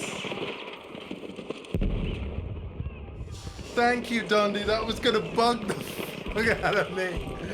Yes. Sorry, it's Sabertooth. You're right. I'm like, We found it in the end. Saberwolf is a thing. Somewhere. Thank you. Yeah. And we know that Saberwolf is called Saberwolf because they didn't want it, they couldn't infringe on Sabertooth, but it's kind of like, you know, at least partly inspired by, even though he's like a werewolf dude and doesn't look anything like Sabertooth. Like, yeah, there we go. Oh, Dondi, you've literally just become MVP of the stream. You know when, like, you just can't think of something and it's really bugging you? That was what was going on.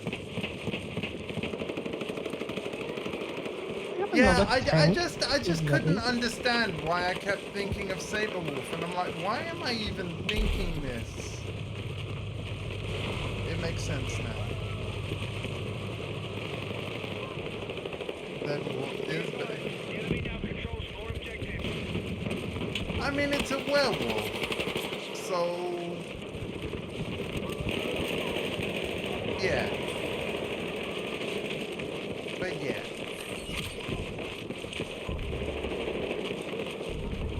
Anyway, thank you for clearing that up because I was like, I'm going crazy, like in real time, again on a stream. Why is this happening? Thank you, Gandhi. I'm still crazy, but at least I now even understand my own logic. You've helped a lot.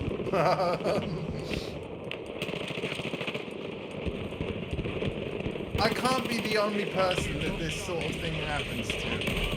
It's just that most people that this happens to are probably a lot older than me. How do you think it is for Andy to be near two comic nerds? Oh my god. I have a feeling that die. No, again, I appreciate it, right? Because both of you guys will know a lot more than I do about these characters. And again, like, Wolverine's always been a bit mysterious to me because, again, I watched the cartoons, but we're talking decades ago, and I didn't really ever invest in comics, and obviously I'm not really much of a movie or TV series guy, so no. I've watched like X-Men 2 I can remember, but as for a lot of the other films and series things, it's not fresh enough in my head. So yeah, the whole kind of X-Men Origins Wolverine thing, I know it happened, can't remember anything that happened in it. We don't talk about that movie. Sure, but it would... That is a bad Okay. Wolverine movie. Well, it's supposed to talk about his origins, so I'm assuming... Yes. Yeah.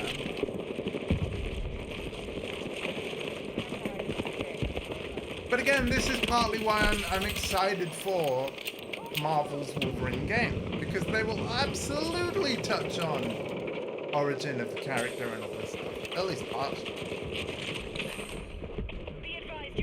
Which is why Because I'm to be curious to fair, see how Marvel's far they go. Spider-Man did not. By the time we got control of Pete, he was already web swinging. So He was quite far into his web swinging life. yeah. And again, that's yeah. a decision, right? That is a narrative decision. It's not one I'm against. That is something I laughed at once I saw them reveal Marvel's Wolverine. For some fucking reason, they never hire a Canadian. Never. Even though he It's is always one. an Australian. That's funny. Like, Wolverine is a 5'2" guy, sometimes shorter. Yeah.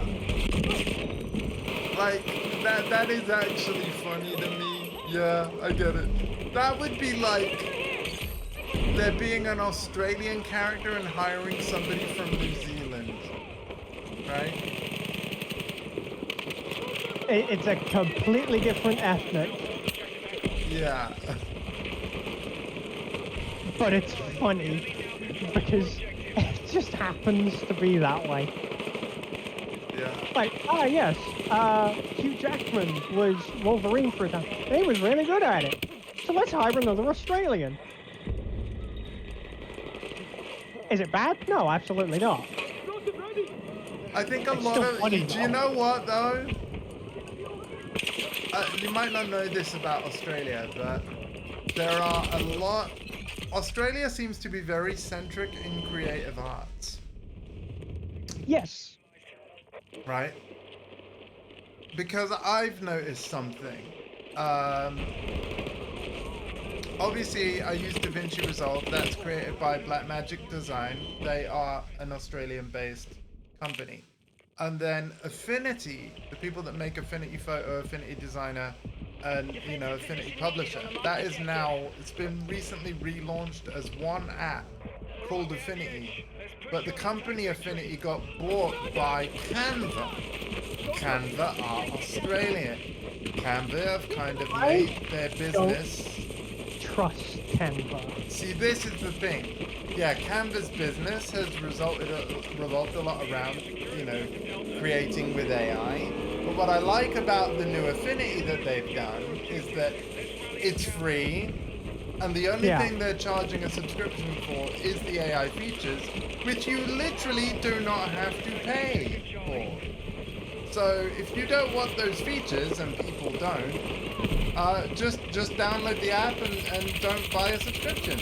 And the software is still a full thing, and they've said that all the features that they have that you know, require humans to use them, they're never going to take those features out and make them paid features in the future.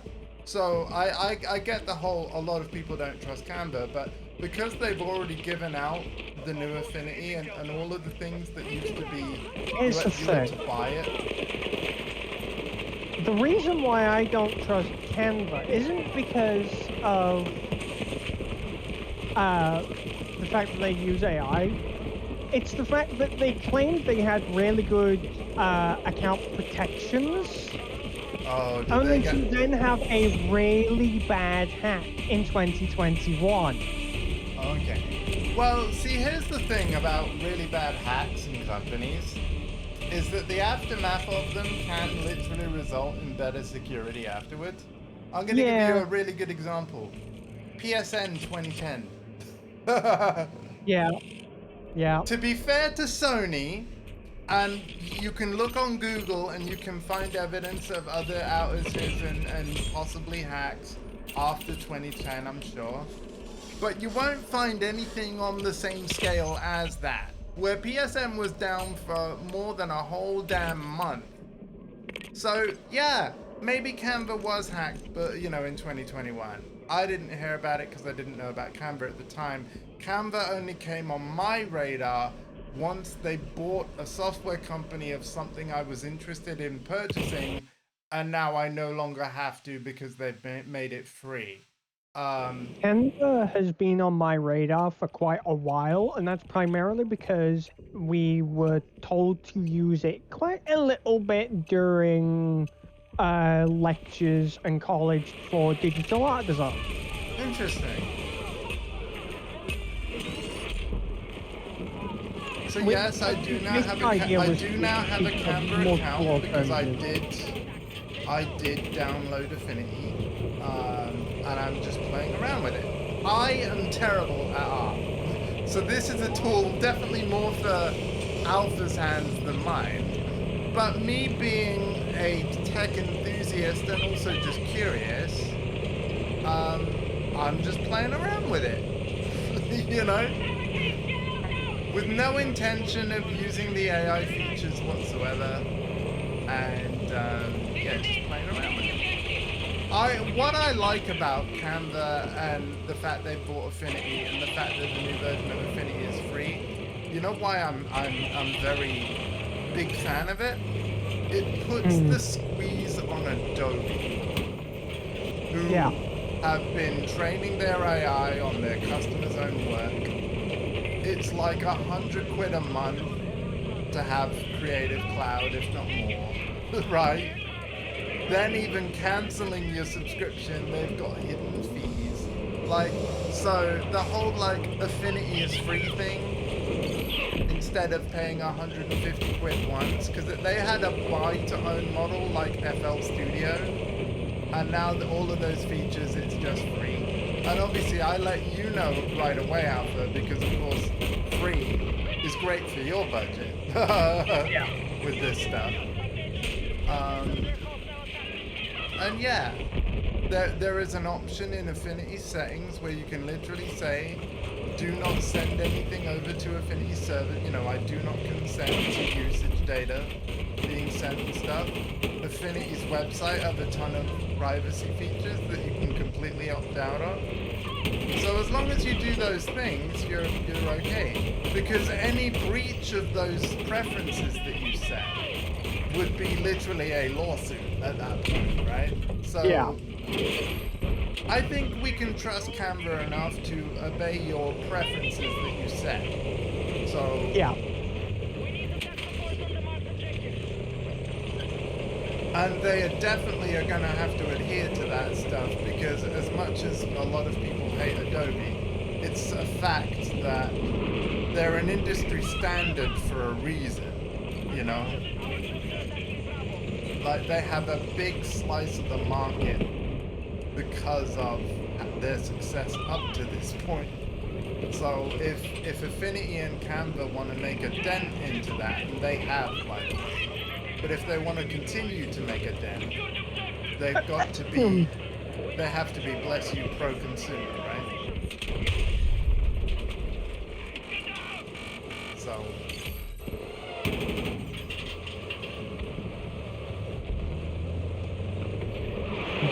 Oh, let's read more of what Dundee said, actually. I was missing stuff. How do you think... okay, we heard that. Also, fun fact about Wolverine, even though he's gonna... Yeah. He's apparently want to hire... Oh, yeah. In the 80s. Okay. Okay, so I haven't really missed much chat. Okay, cool. I was just checking that. Again, Dundee, thank you for being here, man.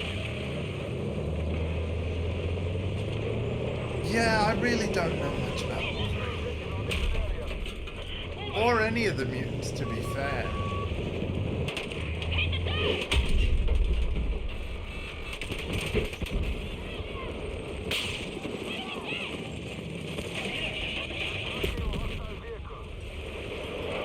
I mean, the mutants are a very deep kind of.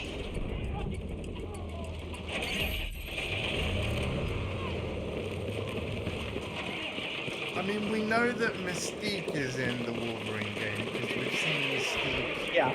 in the footage.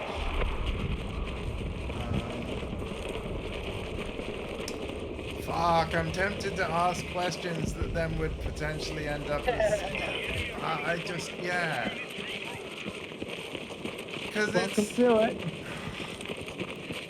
It's a medium that you aren't particularly aware of.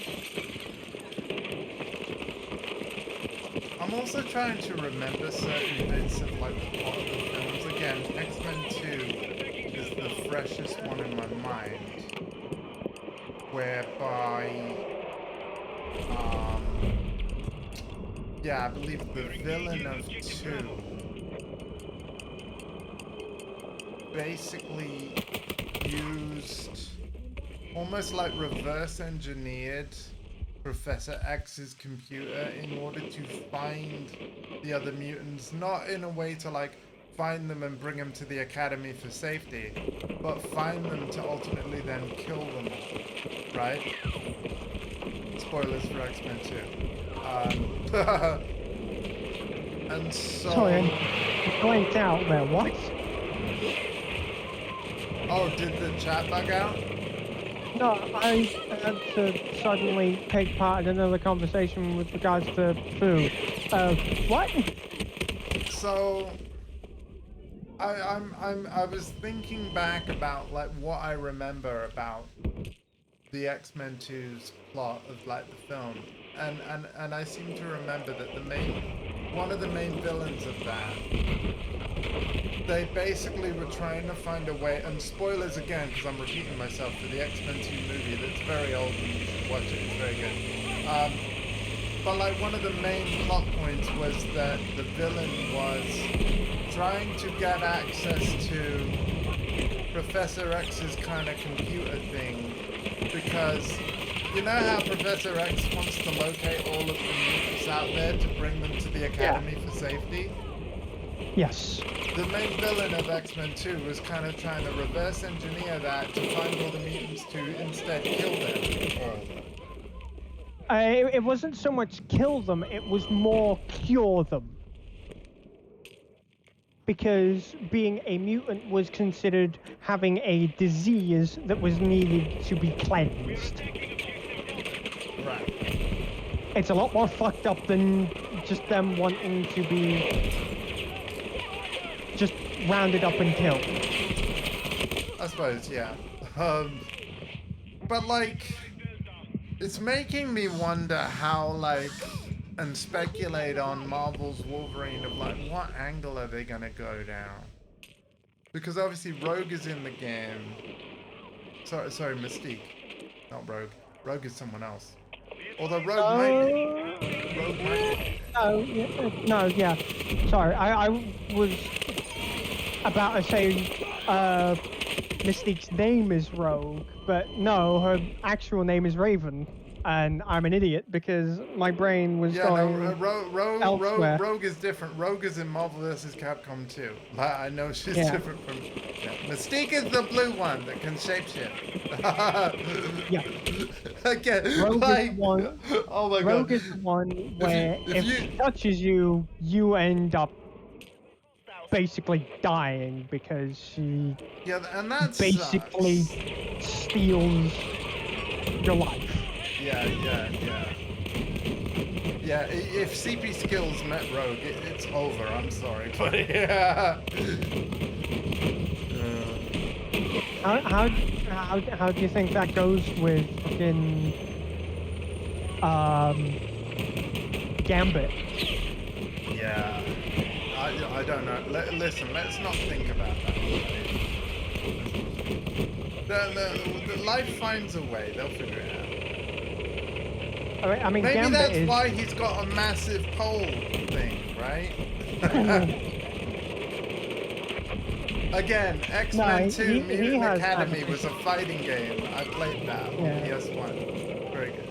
He has that because it's just another way to channel his power instead of through fucking magic cards and shit. Oh, rightly so, man. Hey, listen. Oh man. It's a nice memory now, but I remember when I finished my first album, and then I gave it to my parents, and my dad played it. Fun fact: he didn't like it. He said it was boring, and it was because, like, to be fair, with the software that I use, I only had like access to 3 or 4 instruments at the time. Because for some reason, I made my first album entirely in Sibelius, rather than a proper DAW. But anyway, I think I used a pirate copy of Adobe Audition at the time to record the vocals, because I couldn't afford the software outright.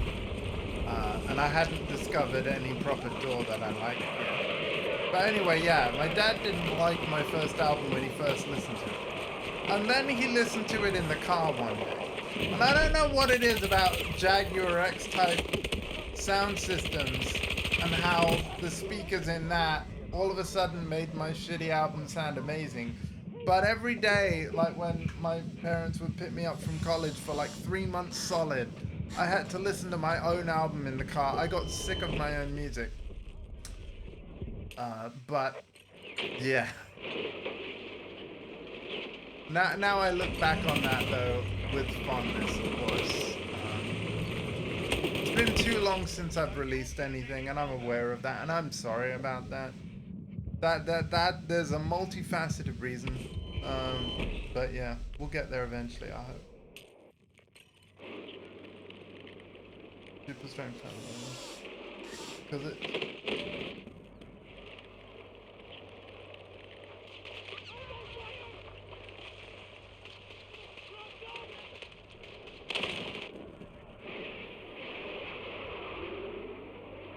Okay. Huh. Yeah, you know what? Like, it's a bit of a shame that it's looking like Marvel's Wolverine and GTA 6 both might release at a similar-ish time of the year as things stand next year. But I do want both games, and I will be aiming to purchase both. You know what I'm a little worried about though? What? Like, where is Naughty Dog's next game, Intergalactic and the Heretic Prophet, gonna fit in? Because I have to buy that, right? Unlike Corey, who's mainly just a Last of Us fan, I am a lifelong Naughty Dog fan, from Crash Bandicoot 1 all the way to all of the versions of Last of Us Part 1 and 2, and everything in between, like Uncharted, Jak and Daxter, you name it, I've played it. Yeah, I'm very excited for Naughty Dog's sci-fi game, and yeah, we'll see. Oh god. Marvel stuff over GTA any day. Yeah, I hear that. You know, for comic book nerds, it absolutely makes sense. Don't get me wrong, I aim to buy both of those games on release. But yeah, through the mystery alone, because for some reason, like, Rockstar are just the Apple of video games, where like, think about like all of the rumors leading up to the Apple Vision Pro spatial computer headset reveal thing, right? Apple, even though they do have like literal armies of journalists trying to get a peek at their plans and stuff, they have a lot of mystery surrounding them as far as tech companies go. And I just feel like in terms of video game companies, the one studio that's kind of like that is Rockstar. Let's be real. Where like if Rockstar think that you've leaked something, even allegedly, they're like, why?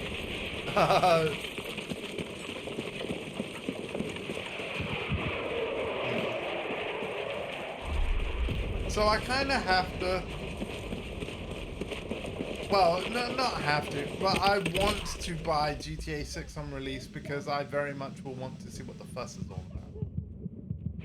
I am a fan of Grand Theft Auto games, and they take so long to come out now that like, and GTA 5 when it did release, it was awesome. Yeah, it was awesome. And then when GTA Online released like a month or so after, I did think that was a very cool online mode. I mean, it was. You got to do heists and shit. Yeah. Who wouldn't want to do heists? Yeah.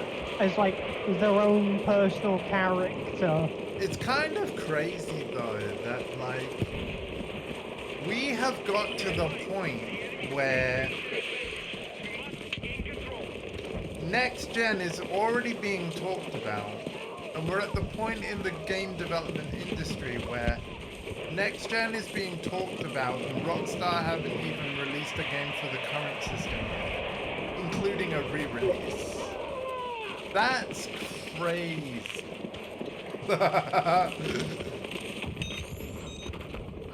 You know?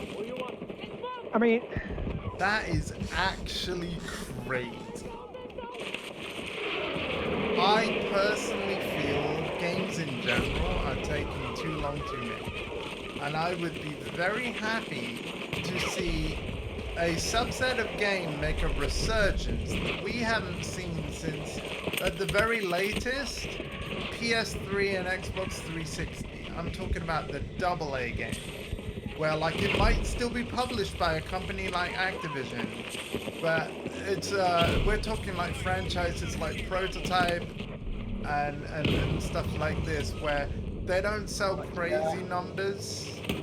You know, they're not the biggest franchises in the world, but they also arrive at a relatively frequent cadence as well, and there's a lot of decent sort of AA games. Like the whole AA market is just kind of gone. We've got big gigantic budgets, or we've got indie, and we don't really have much in between.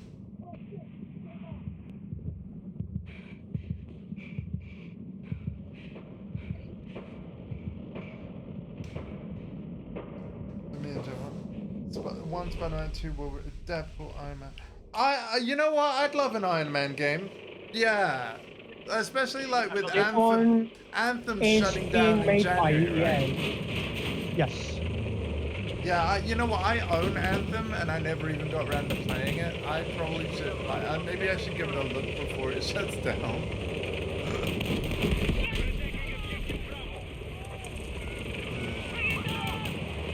Yeah. I really did like that. I played like an Anthem beta test, but yeah, I've never actually bothered to play it.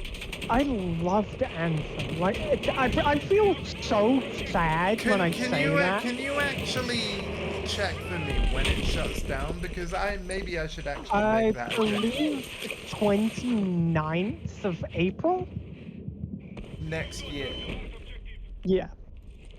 Not I- April, January, sorry. Oh, 29th day. You know what? I'm actually thinking that, yeah, maybe I should actually aim to make a playthrough of that. They have already pulled it from storefronts. I own it. I own it. So anybody who at all tried playing it through EA Play or anything like that, sorry to say, but I don't think you can play it through that way anymore. Yeah, I genuinely own it. So I might actually download it, fire it up, play through it. Maybe main story only, like fluff side quests, unless I need the levels and XP. You know. The thing that upsets me the most about it is just like, it genuinely had a good experience underneath it. You just had to kind of ignore a lot of the crap that wasn't particularly the best. I actually think, especially, see, here's the thing, and this is where, you know, I'm a slight hypocrite, because you know, like, how I always say, and it's true, by the way, where, like, when I'm streaming, it doesn't feel much different from gaming normally, like, off-stream. The only difference is the added social element that I love. Yeah. But playing Anthem before the shutdown, that is a bit different, because you know what, in addition to being me playing it as I normally would, but also having the added social element, Anthem represents an opportunity where streaming most games would not. And what I mean is, because it's being shut down, and because I keep all my VODs, if I was to roll credits on that game before it shut down, all of a sudden I've made something that will remain, I'm just going to say, increasingly relevant, because the game won't be able to be played anymore. If I'm able to make it watchable like a movie, then I've maybe potentially made something of value. Do you know what I'm saying? I don't January 12th really, is when Anthem closes. Okay, thank you, Dundee. Hostiles are attacking objective Echo.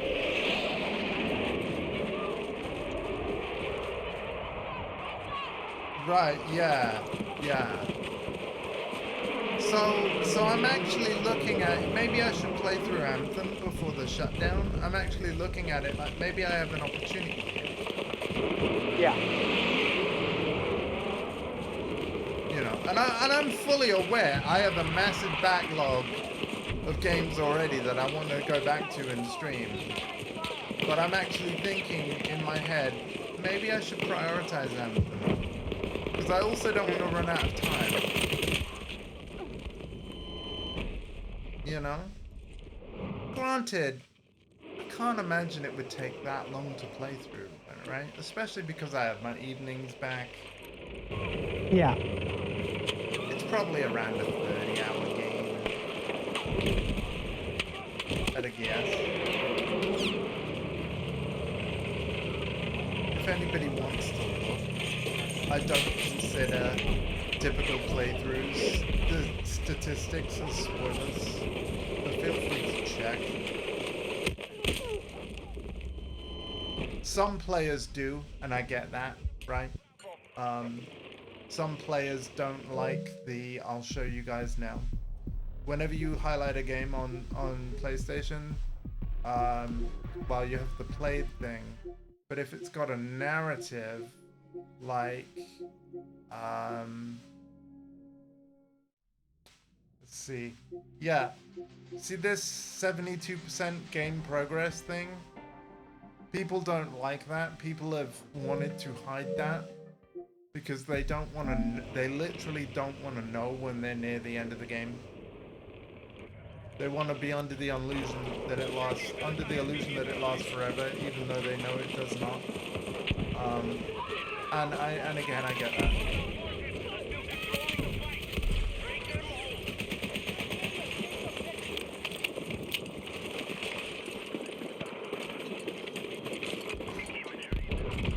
Yeah, I'd be curious how long Anthem is on a typical playthrough, because that'll help me structure it stream-wise. Because I obviously know how many hours I have to stream on any given day. And then yeah, that way I'll be able to work. Is this gonna? Am I gonna need 2 weeks, 3 weeks? You know.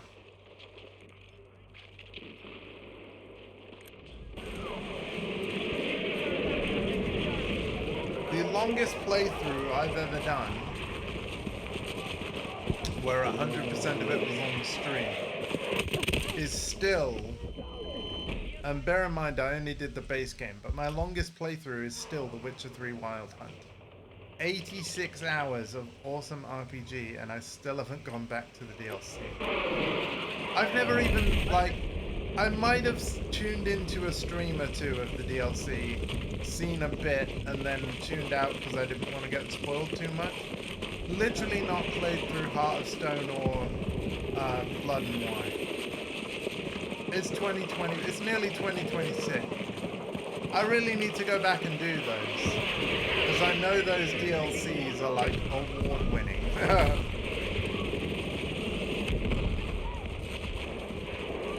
At least those DLCs can't win Game of the Year, sadly.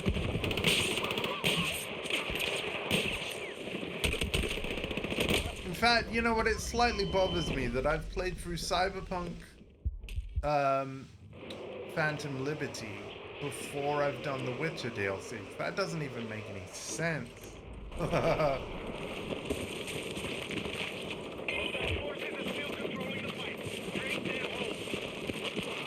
I think now I'm thinking about why is that. One, there was just newer stuff that I know I wanted to play on the channel. You know, I didn't want to do too much Witcher in one go. And two, and Dundee, feel free to weigh in on this. Geralt gets very powerful. Like, especially if you are doing side quests. I got to the point where the reason why I did the main quest when I did it was that if I waited anymore, I would have leveled up one more time and then literally got no XP from the final quest whatsoever, because once you're over 10 levels above the quest's recommended level, you literally get nothing XP-wise from its completion. And I remember the boss was so easy because I was so over-leveled. And so my Geralt is like stupid powerful to where the DLC is possibly going to be stupid easy. You play on hard for that reason. Okay. So the difficulties genuinely help to solve this problem. That's good to hear. Because yeah, maybe I will play the difficulties. I'm assuming I can play the DLCs harder. Blood and Wine will not be stupidly easy. Okay. Huh. That's good. Do you know what I reckon that is? So that's CDPR releasing a DLC, seeing feedback, reacting to it as they develop and finish up Blood and Wine, and be like, oh, you want a challenge? We got you. There's a big jump after Heart of Stone. Right, so I would imagine Heart of Stone would have been largely in development as the main game was being polished up. You know, there's always overlap with these things. Blood and Wine would have been the first time they would have actually been able to react to feedback of people have actually finished the main game, realized how OP they get. You know, of course there will be subset of players, bear in mind, that only will have played the main story. Obviously the main quest will be challenging for them because they haven't farmed XP through side quests. And to be fair to CD Projekt Red, they have to try and cater to both playstyles and both audiences, right? So the way that Witcher 3 is, I'm not even critiquing it as a bad thing necessarily. It's just the reality of, because I did so many side quests, the final boss was easy. But I did so many side quests because the side quests are all amazing. So, in fact, some of the quests, one of my favorite things about The Witcher 3 is that some of the quote-unquote side quests are just as engaging as a main plotline of other games. So, yeah.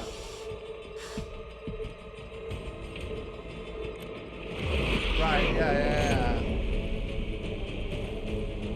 Yeah, right, because if you complete Blood and Wine, one thing I did see on Carnage's stream, because I did check out his playthrough of Blood and Wine once, I was spoiled a bit for the end, where like, if you didn't know where Ciri was, you could ask I'm just going to say it like this, because obviously I plan to do my own playthrough of these DLCs in the future. But yeah, you can ask a main character of the Heart of Stone DLC where Ciri is, depending on your choices and how you play it. And they will actually tell you. Some minor spoilers. But it all depends on where you are in your main plot and all this kind of thing. And I love that that's a thing, by the way. I think that's very cool. Ramel's back. Awesome. Or at least he's signing in online. He might not be back. But he's signing into an EA game.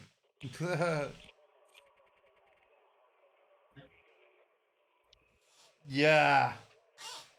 Yeah. I'm trying to think what my favorite quest is. And again, I'm going to say, like, without spoiling much, you know what's just hit me?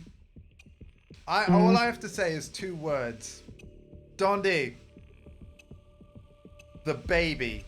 Oh my god. Oh my god, the I baby. know exactly what bit you're on the baby.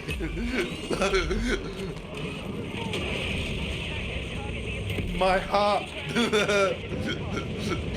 My poor heart. Oh.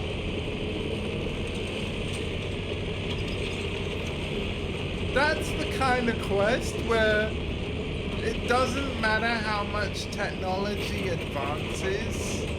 You show a gamer 20 years from now that quest, they're still gonna be bawling their eyes out.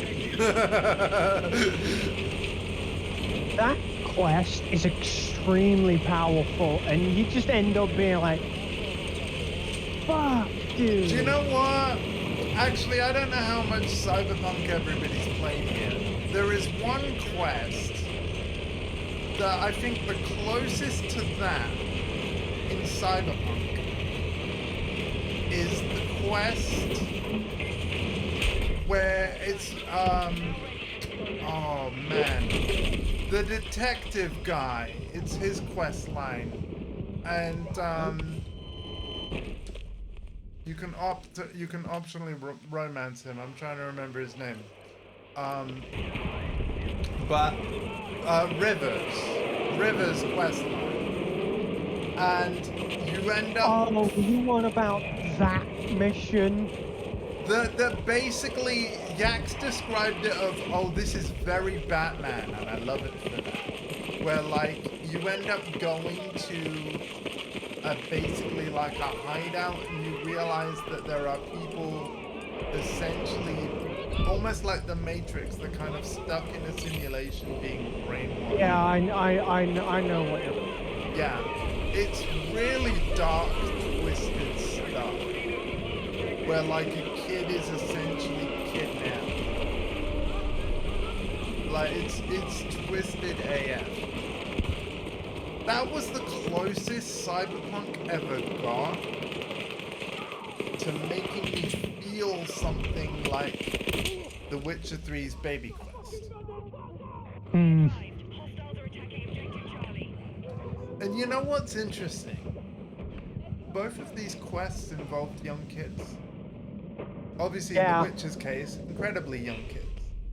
But it's funny how, like, it's playing on the human nature of even, you know, we aren't parents, but just by human nature, we are protective of younger people, right?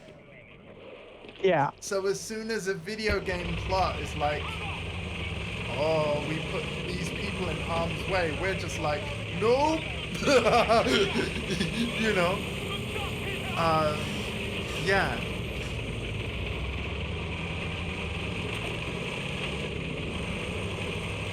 But yeah, no, the baby quest, that one.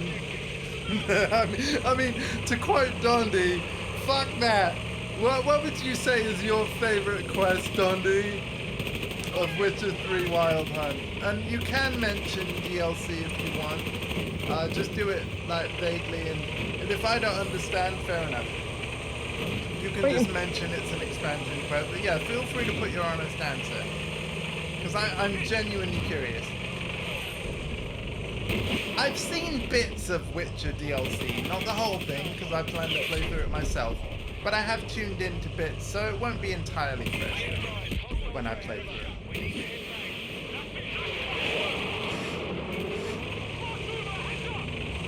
Blood and Wine? You'll not sin. Okay, cool. Oh, we're you gotta about let- to get. That's cool, yeah. We're about to get Realistically, completely dominated. yeah, realistically, Alpha as well. I've just seen the time. Yeah. This is a 4-hour stream. I reckon, like, we'll make this the last match of the stream. Alright. And I will be playing more of this later, I'm sure.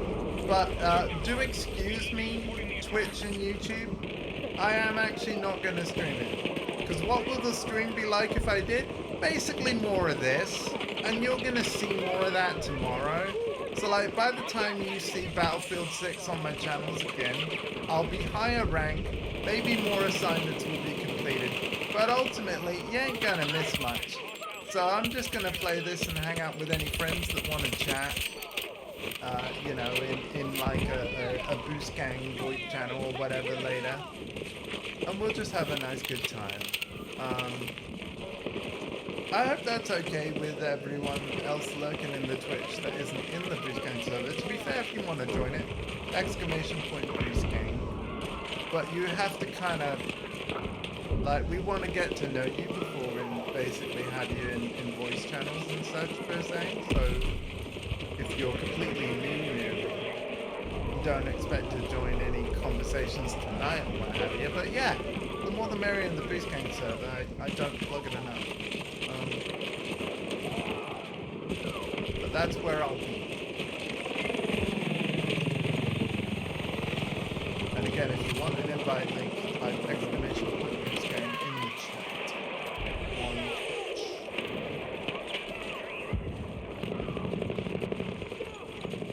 But yeah, we'll make this the last game on stream, and then I'll probably go for a bit of a break and see you after anything with dinner anyway, rather than play more right now.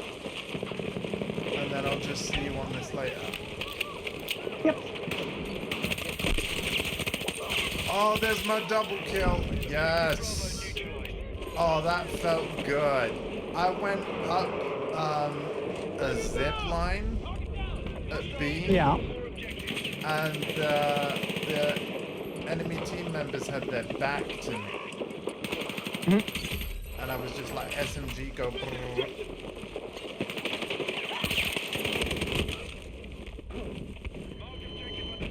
We are gonna lose B though, because they did kill me, and eventually, and yeah, B will Those are be- friendlies.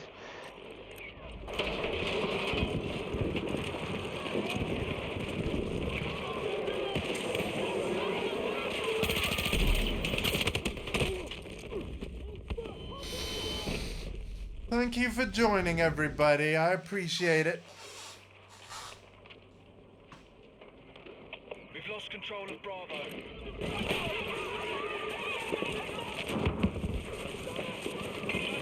being controlled by the enemy.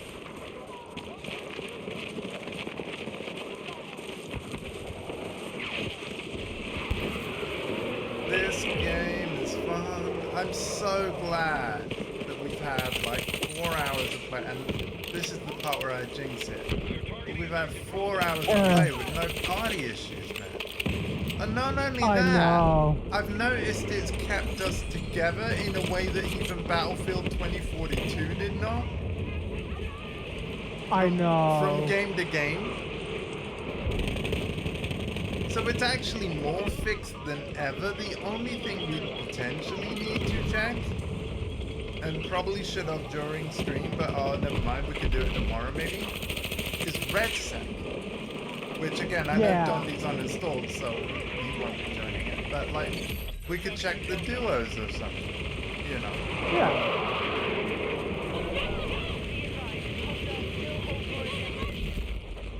We could also check the early building thing, which, you know what, it'll almost be annoying if it is fixed. Because, as we've established, he's just uninstalled.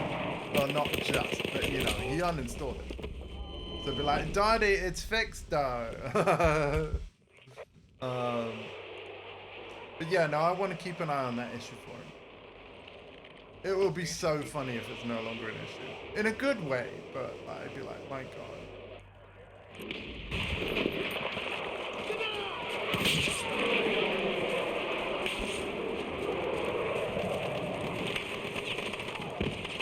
But as we've established, like between Ark and everything, there is so much to play right now. It's a good problem to have.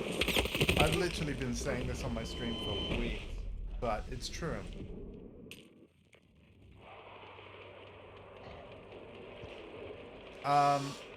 Oh, and I've already, to be fair, I've already bought my last new game of the year. I know we're in November, but yeah, no, I paid for Flight Simulator. That's done. Yeah.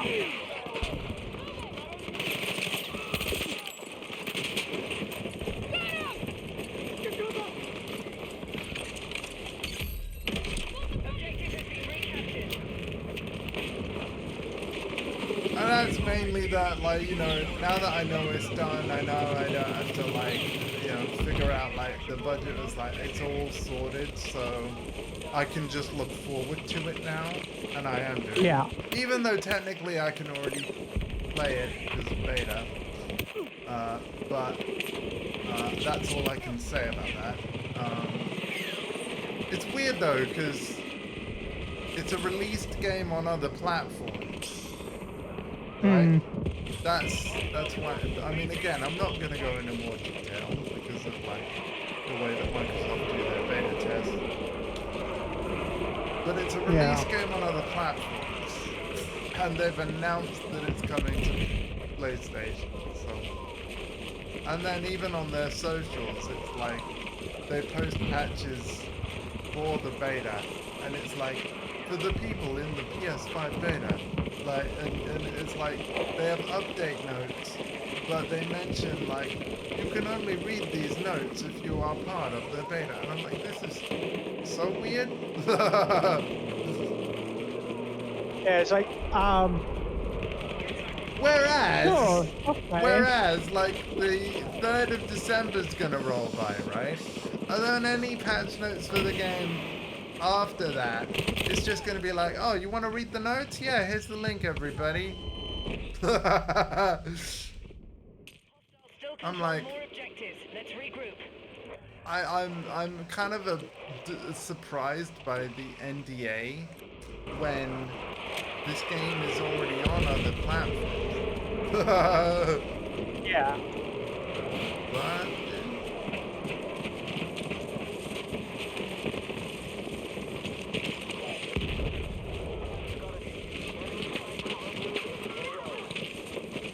I am looking forward forward to, because again, because of the NDA, that's also why you haven't seen any kind of beta stream or content or anything like that. Just to be on the safer side, even though, again, this is a beta of a released game on other things. Platforms. I'm just playing it safe.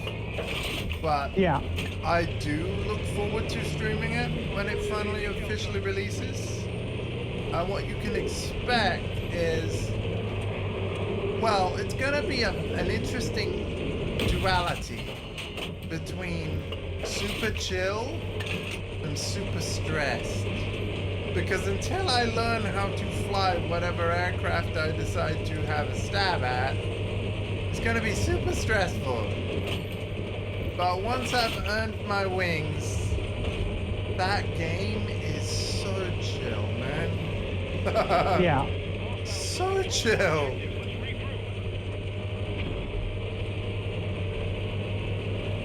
And I cannot wait to share that with people. Tank Buster. Oh my god, okay. So it took almost all of the stream to happen. But I just had a jet fly over. Yep. Oh. You see what VAL does? What? Yeah. What? It is. It's scary. Dude, that sounded good. I'm obviously making a pun on not being able to hear anything since I can hear fine. But yeah, no, that sounded good.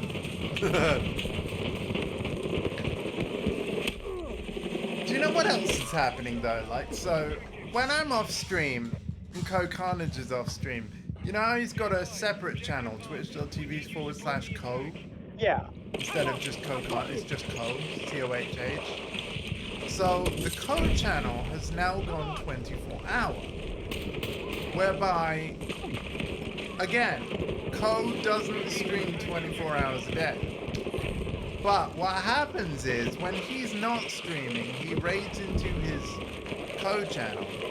And what it does is it plays viewer-voted reruns of previous stream VODs and playthroughs.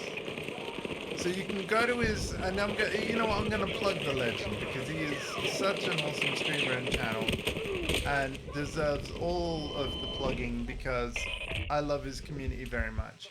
So his website, coalition.com, is where you can go to vote on what you want the next rerun playthrough to be. And do you want to know what his community are watching at the moment when he's not streaming? What? His Fallout 4 playthrough. And I have been Wow. hooked all over again at his Fallout 4 playthrough. And it's kind of funny because it literally, and this is why I keep all my stream VODs, is it's got to a point where that playthrough, the original release of the game was long enough ago where it feels like I'm watching a time capsule, right? Because it's literally the VODs of the Fallout 4 launch playthrough. And so the game was in a very different state, but also because it's Co's first reactions to everything all over again, it's kind of special to rewatch that, right? Yeah. But it also kind of made me excited of, and this is where I'm gonna cause people to gasp and stuff.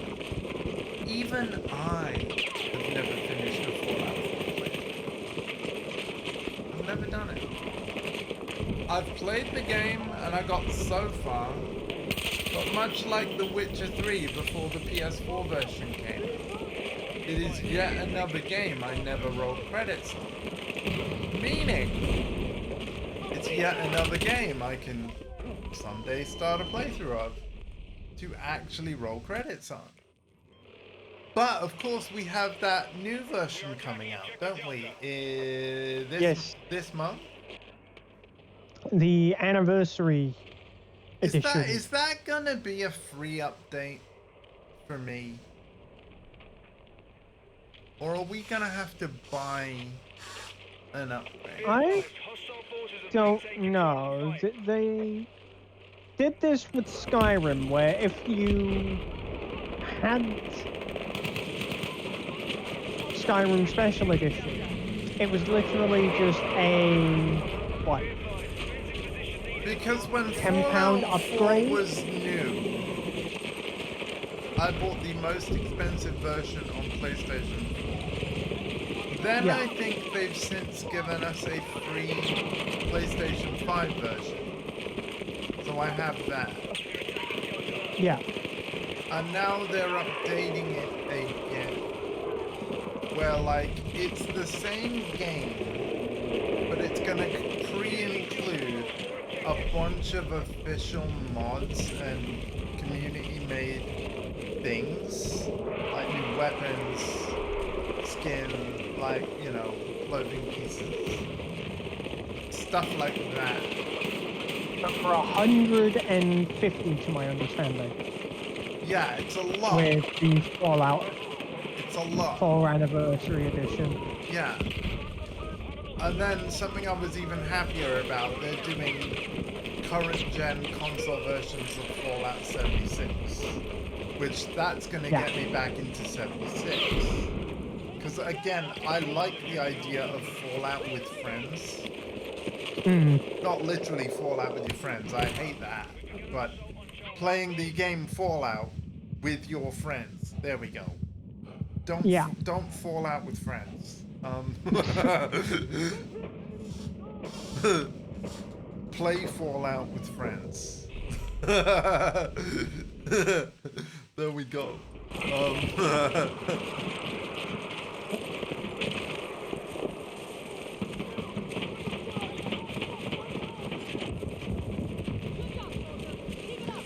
And then, by the way, I want to thank everybody that's lurking. I hope you've enjoyed the stream. It's as random as ever. And again, I don't do top tier Battlefield gameplay in the slightest. But there's going to be more of it tomorrow for sure. Do we know what time the double XP is ending? No, they don't have a timer on it like they did with 2042. Which I again is wonder really if it will annoying. be somewhere on the main menu, like in, like, you know, news post type. Yeah. Our missions are ready. All elements on the attack. But again, I haven't felt like the XP game is slow either. Yeah. My goal, because you said 50 is the big rank for unlock, right? My goal is Yeah. to reach 50 by the end of the weekend, and we're at 44. So that's going to be fine.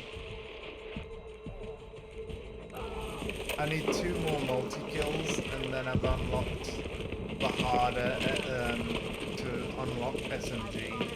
And at that point, I'm going to change weapon type. And even though we have open weapon, it's going to be the carbines before the LMGs. Yeah. Because I want something more for like when I do play closed weapon. Yeah. Because I like closed weapon. Again, purely from the standpoint of it differentiates classes more.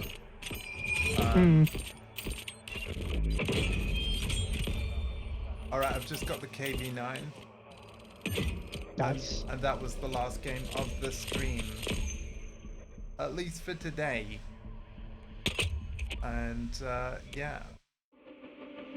Thank you all for tuning in. Now I will be playing more of this off stream before the day is over.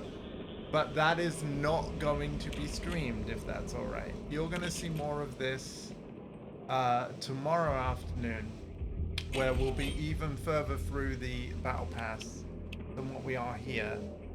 We are 40 tiers out of 110 with 11 weeks to go. I don't think that's bad going so far. But yeah, thank you to everyone that hung out. Thank you to Ramel and Alpha for the games. And yeah, I'll see you tomorrow afternoon for more Battlefield 6. I also hope it's been okay that I've kept in the corner covering some UI, but it gives you a more immersive stream. And yeah, take care. I mean, all you've really done is just cover your mini map, but that's about it. The mini map and the like the squad member names. So I actually think it's okay. So yeah. Of course, I'm always open to feedback. If people would prefer this, you've just got to let me know, and then I'll make it happen. But yeah, take care of yourselves and each other, and I'll see you guys tomorrow afternoon for more Battlefield 6 Double XP. And actually, in tomorrow's stream, Alpha, let's test RedSec Duo party shenanigans, and then maybe go to Battlefield 6 regular afterwards. Because I'm just curious if the matching bug is fixed. We can also check the buildings in early game. Like, we'll figure out what's fixed, what's not, and just so that we can report it on stream ASAP, right? Yeah. And if the building issue isn't fixed, anytime we play RedSec, we'll check it in at least one round, you know, until it's sorted. Because, yeah, we should keep banging on that drum. But, yeah, take care of yourselves and each other, everybody. We'll see you tomorrow afternoon. Bye!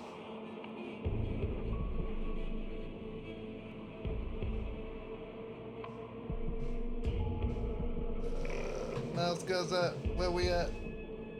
Oh. Oh, my God. Oh, God, it's gone on my iPad. Oh, there it is. All right, bye!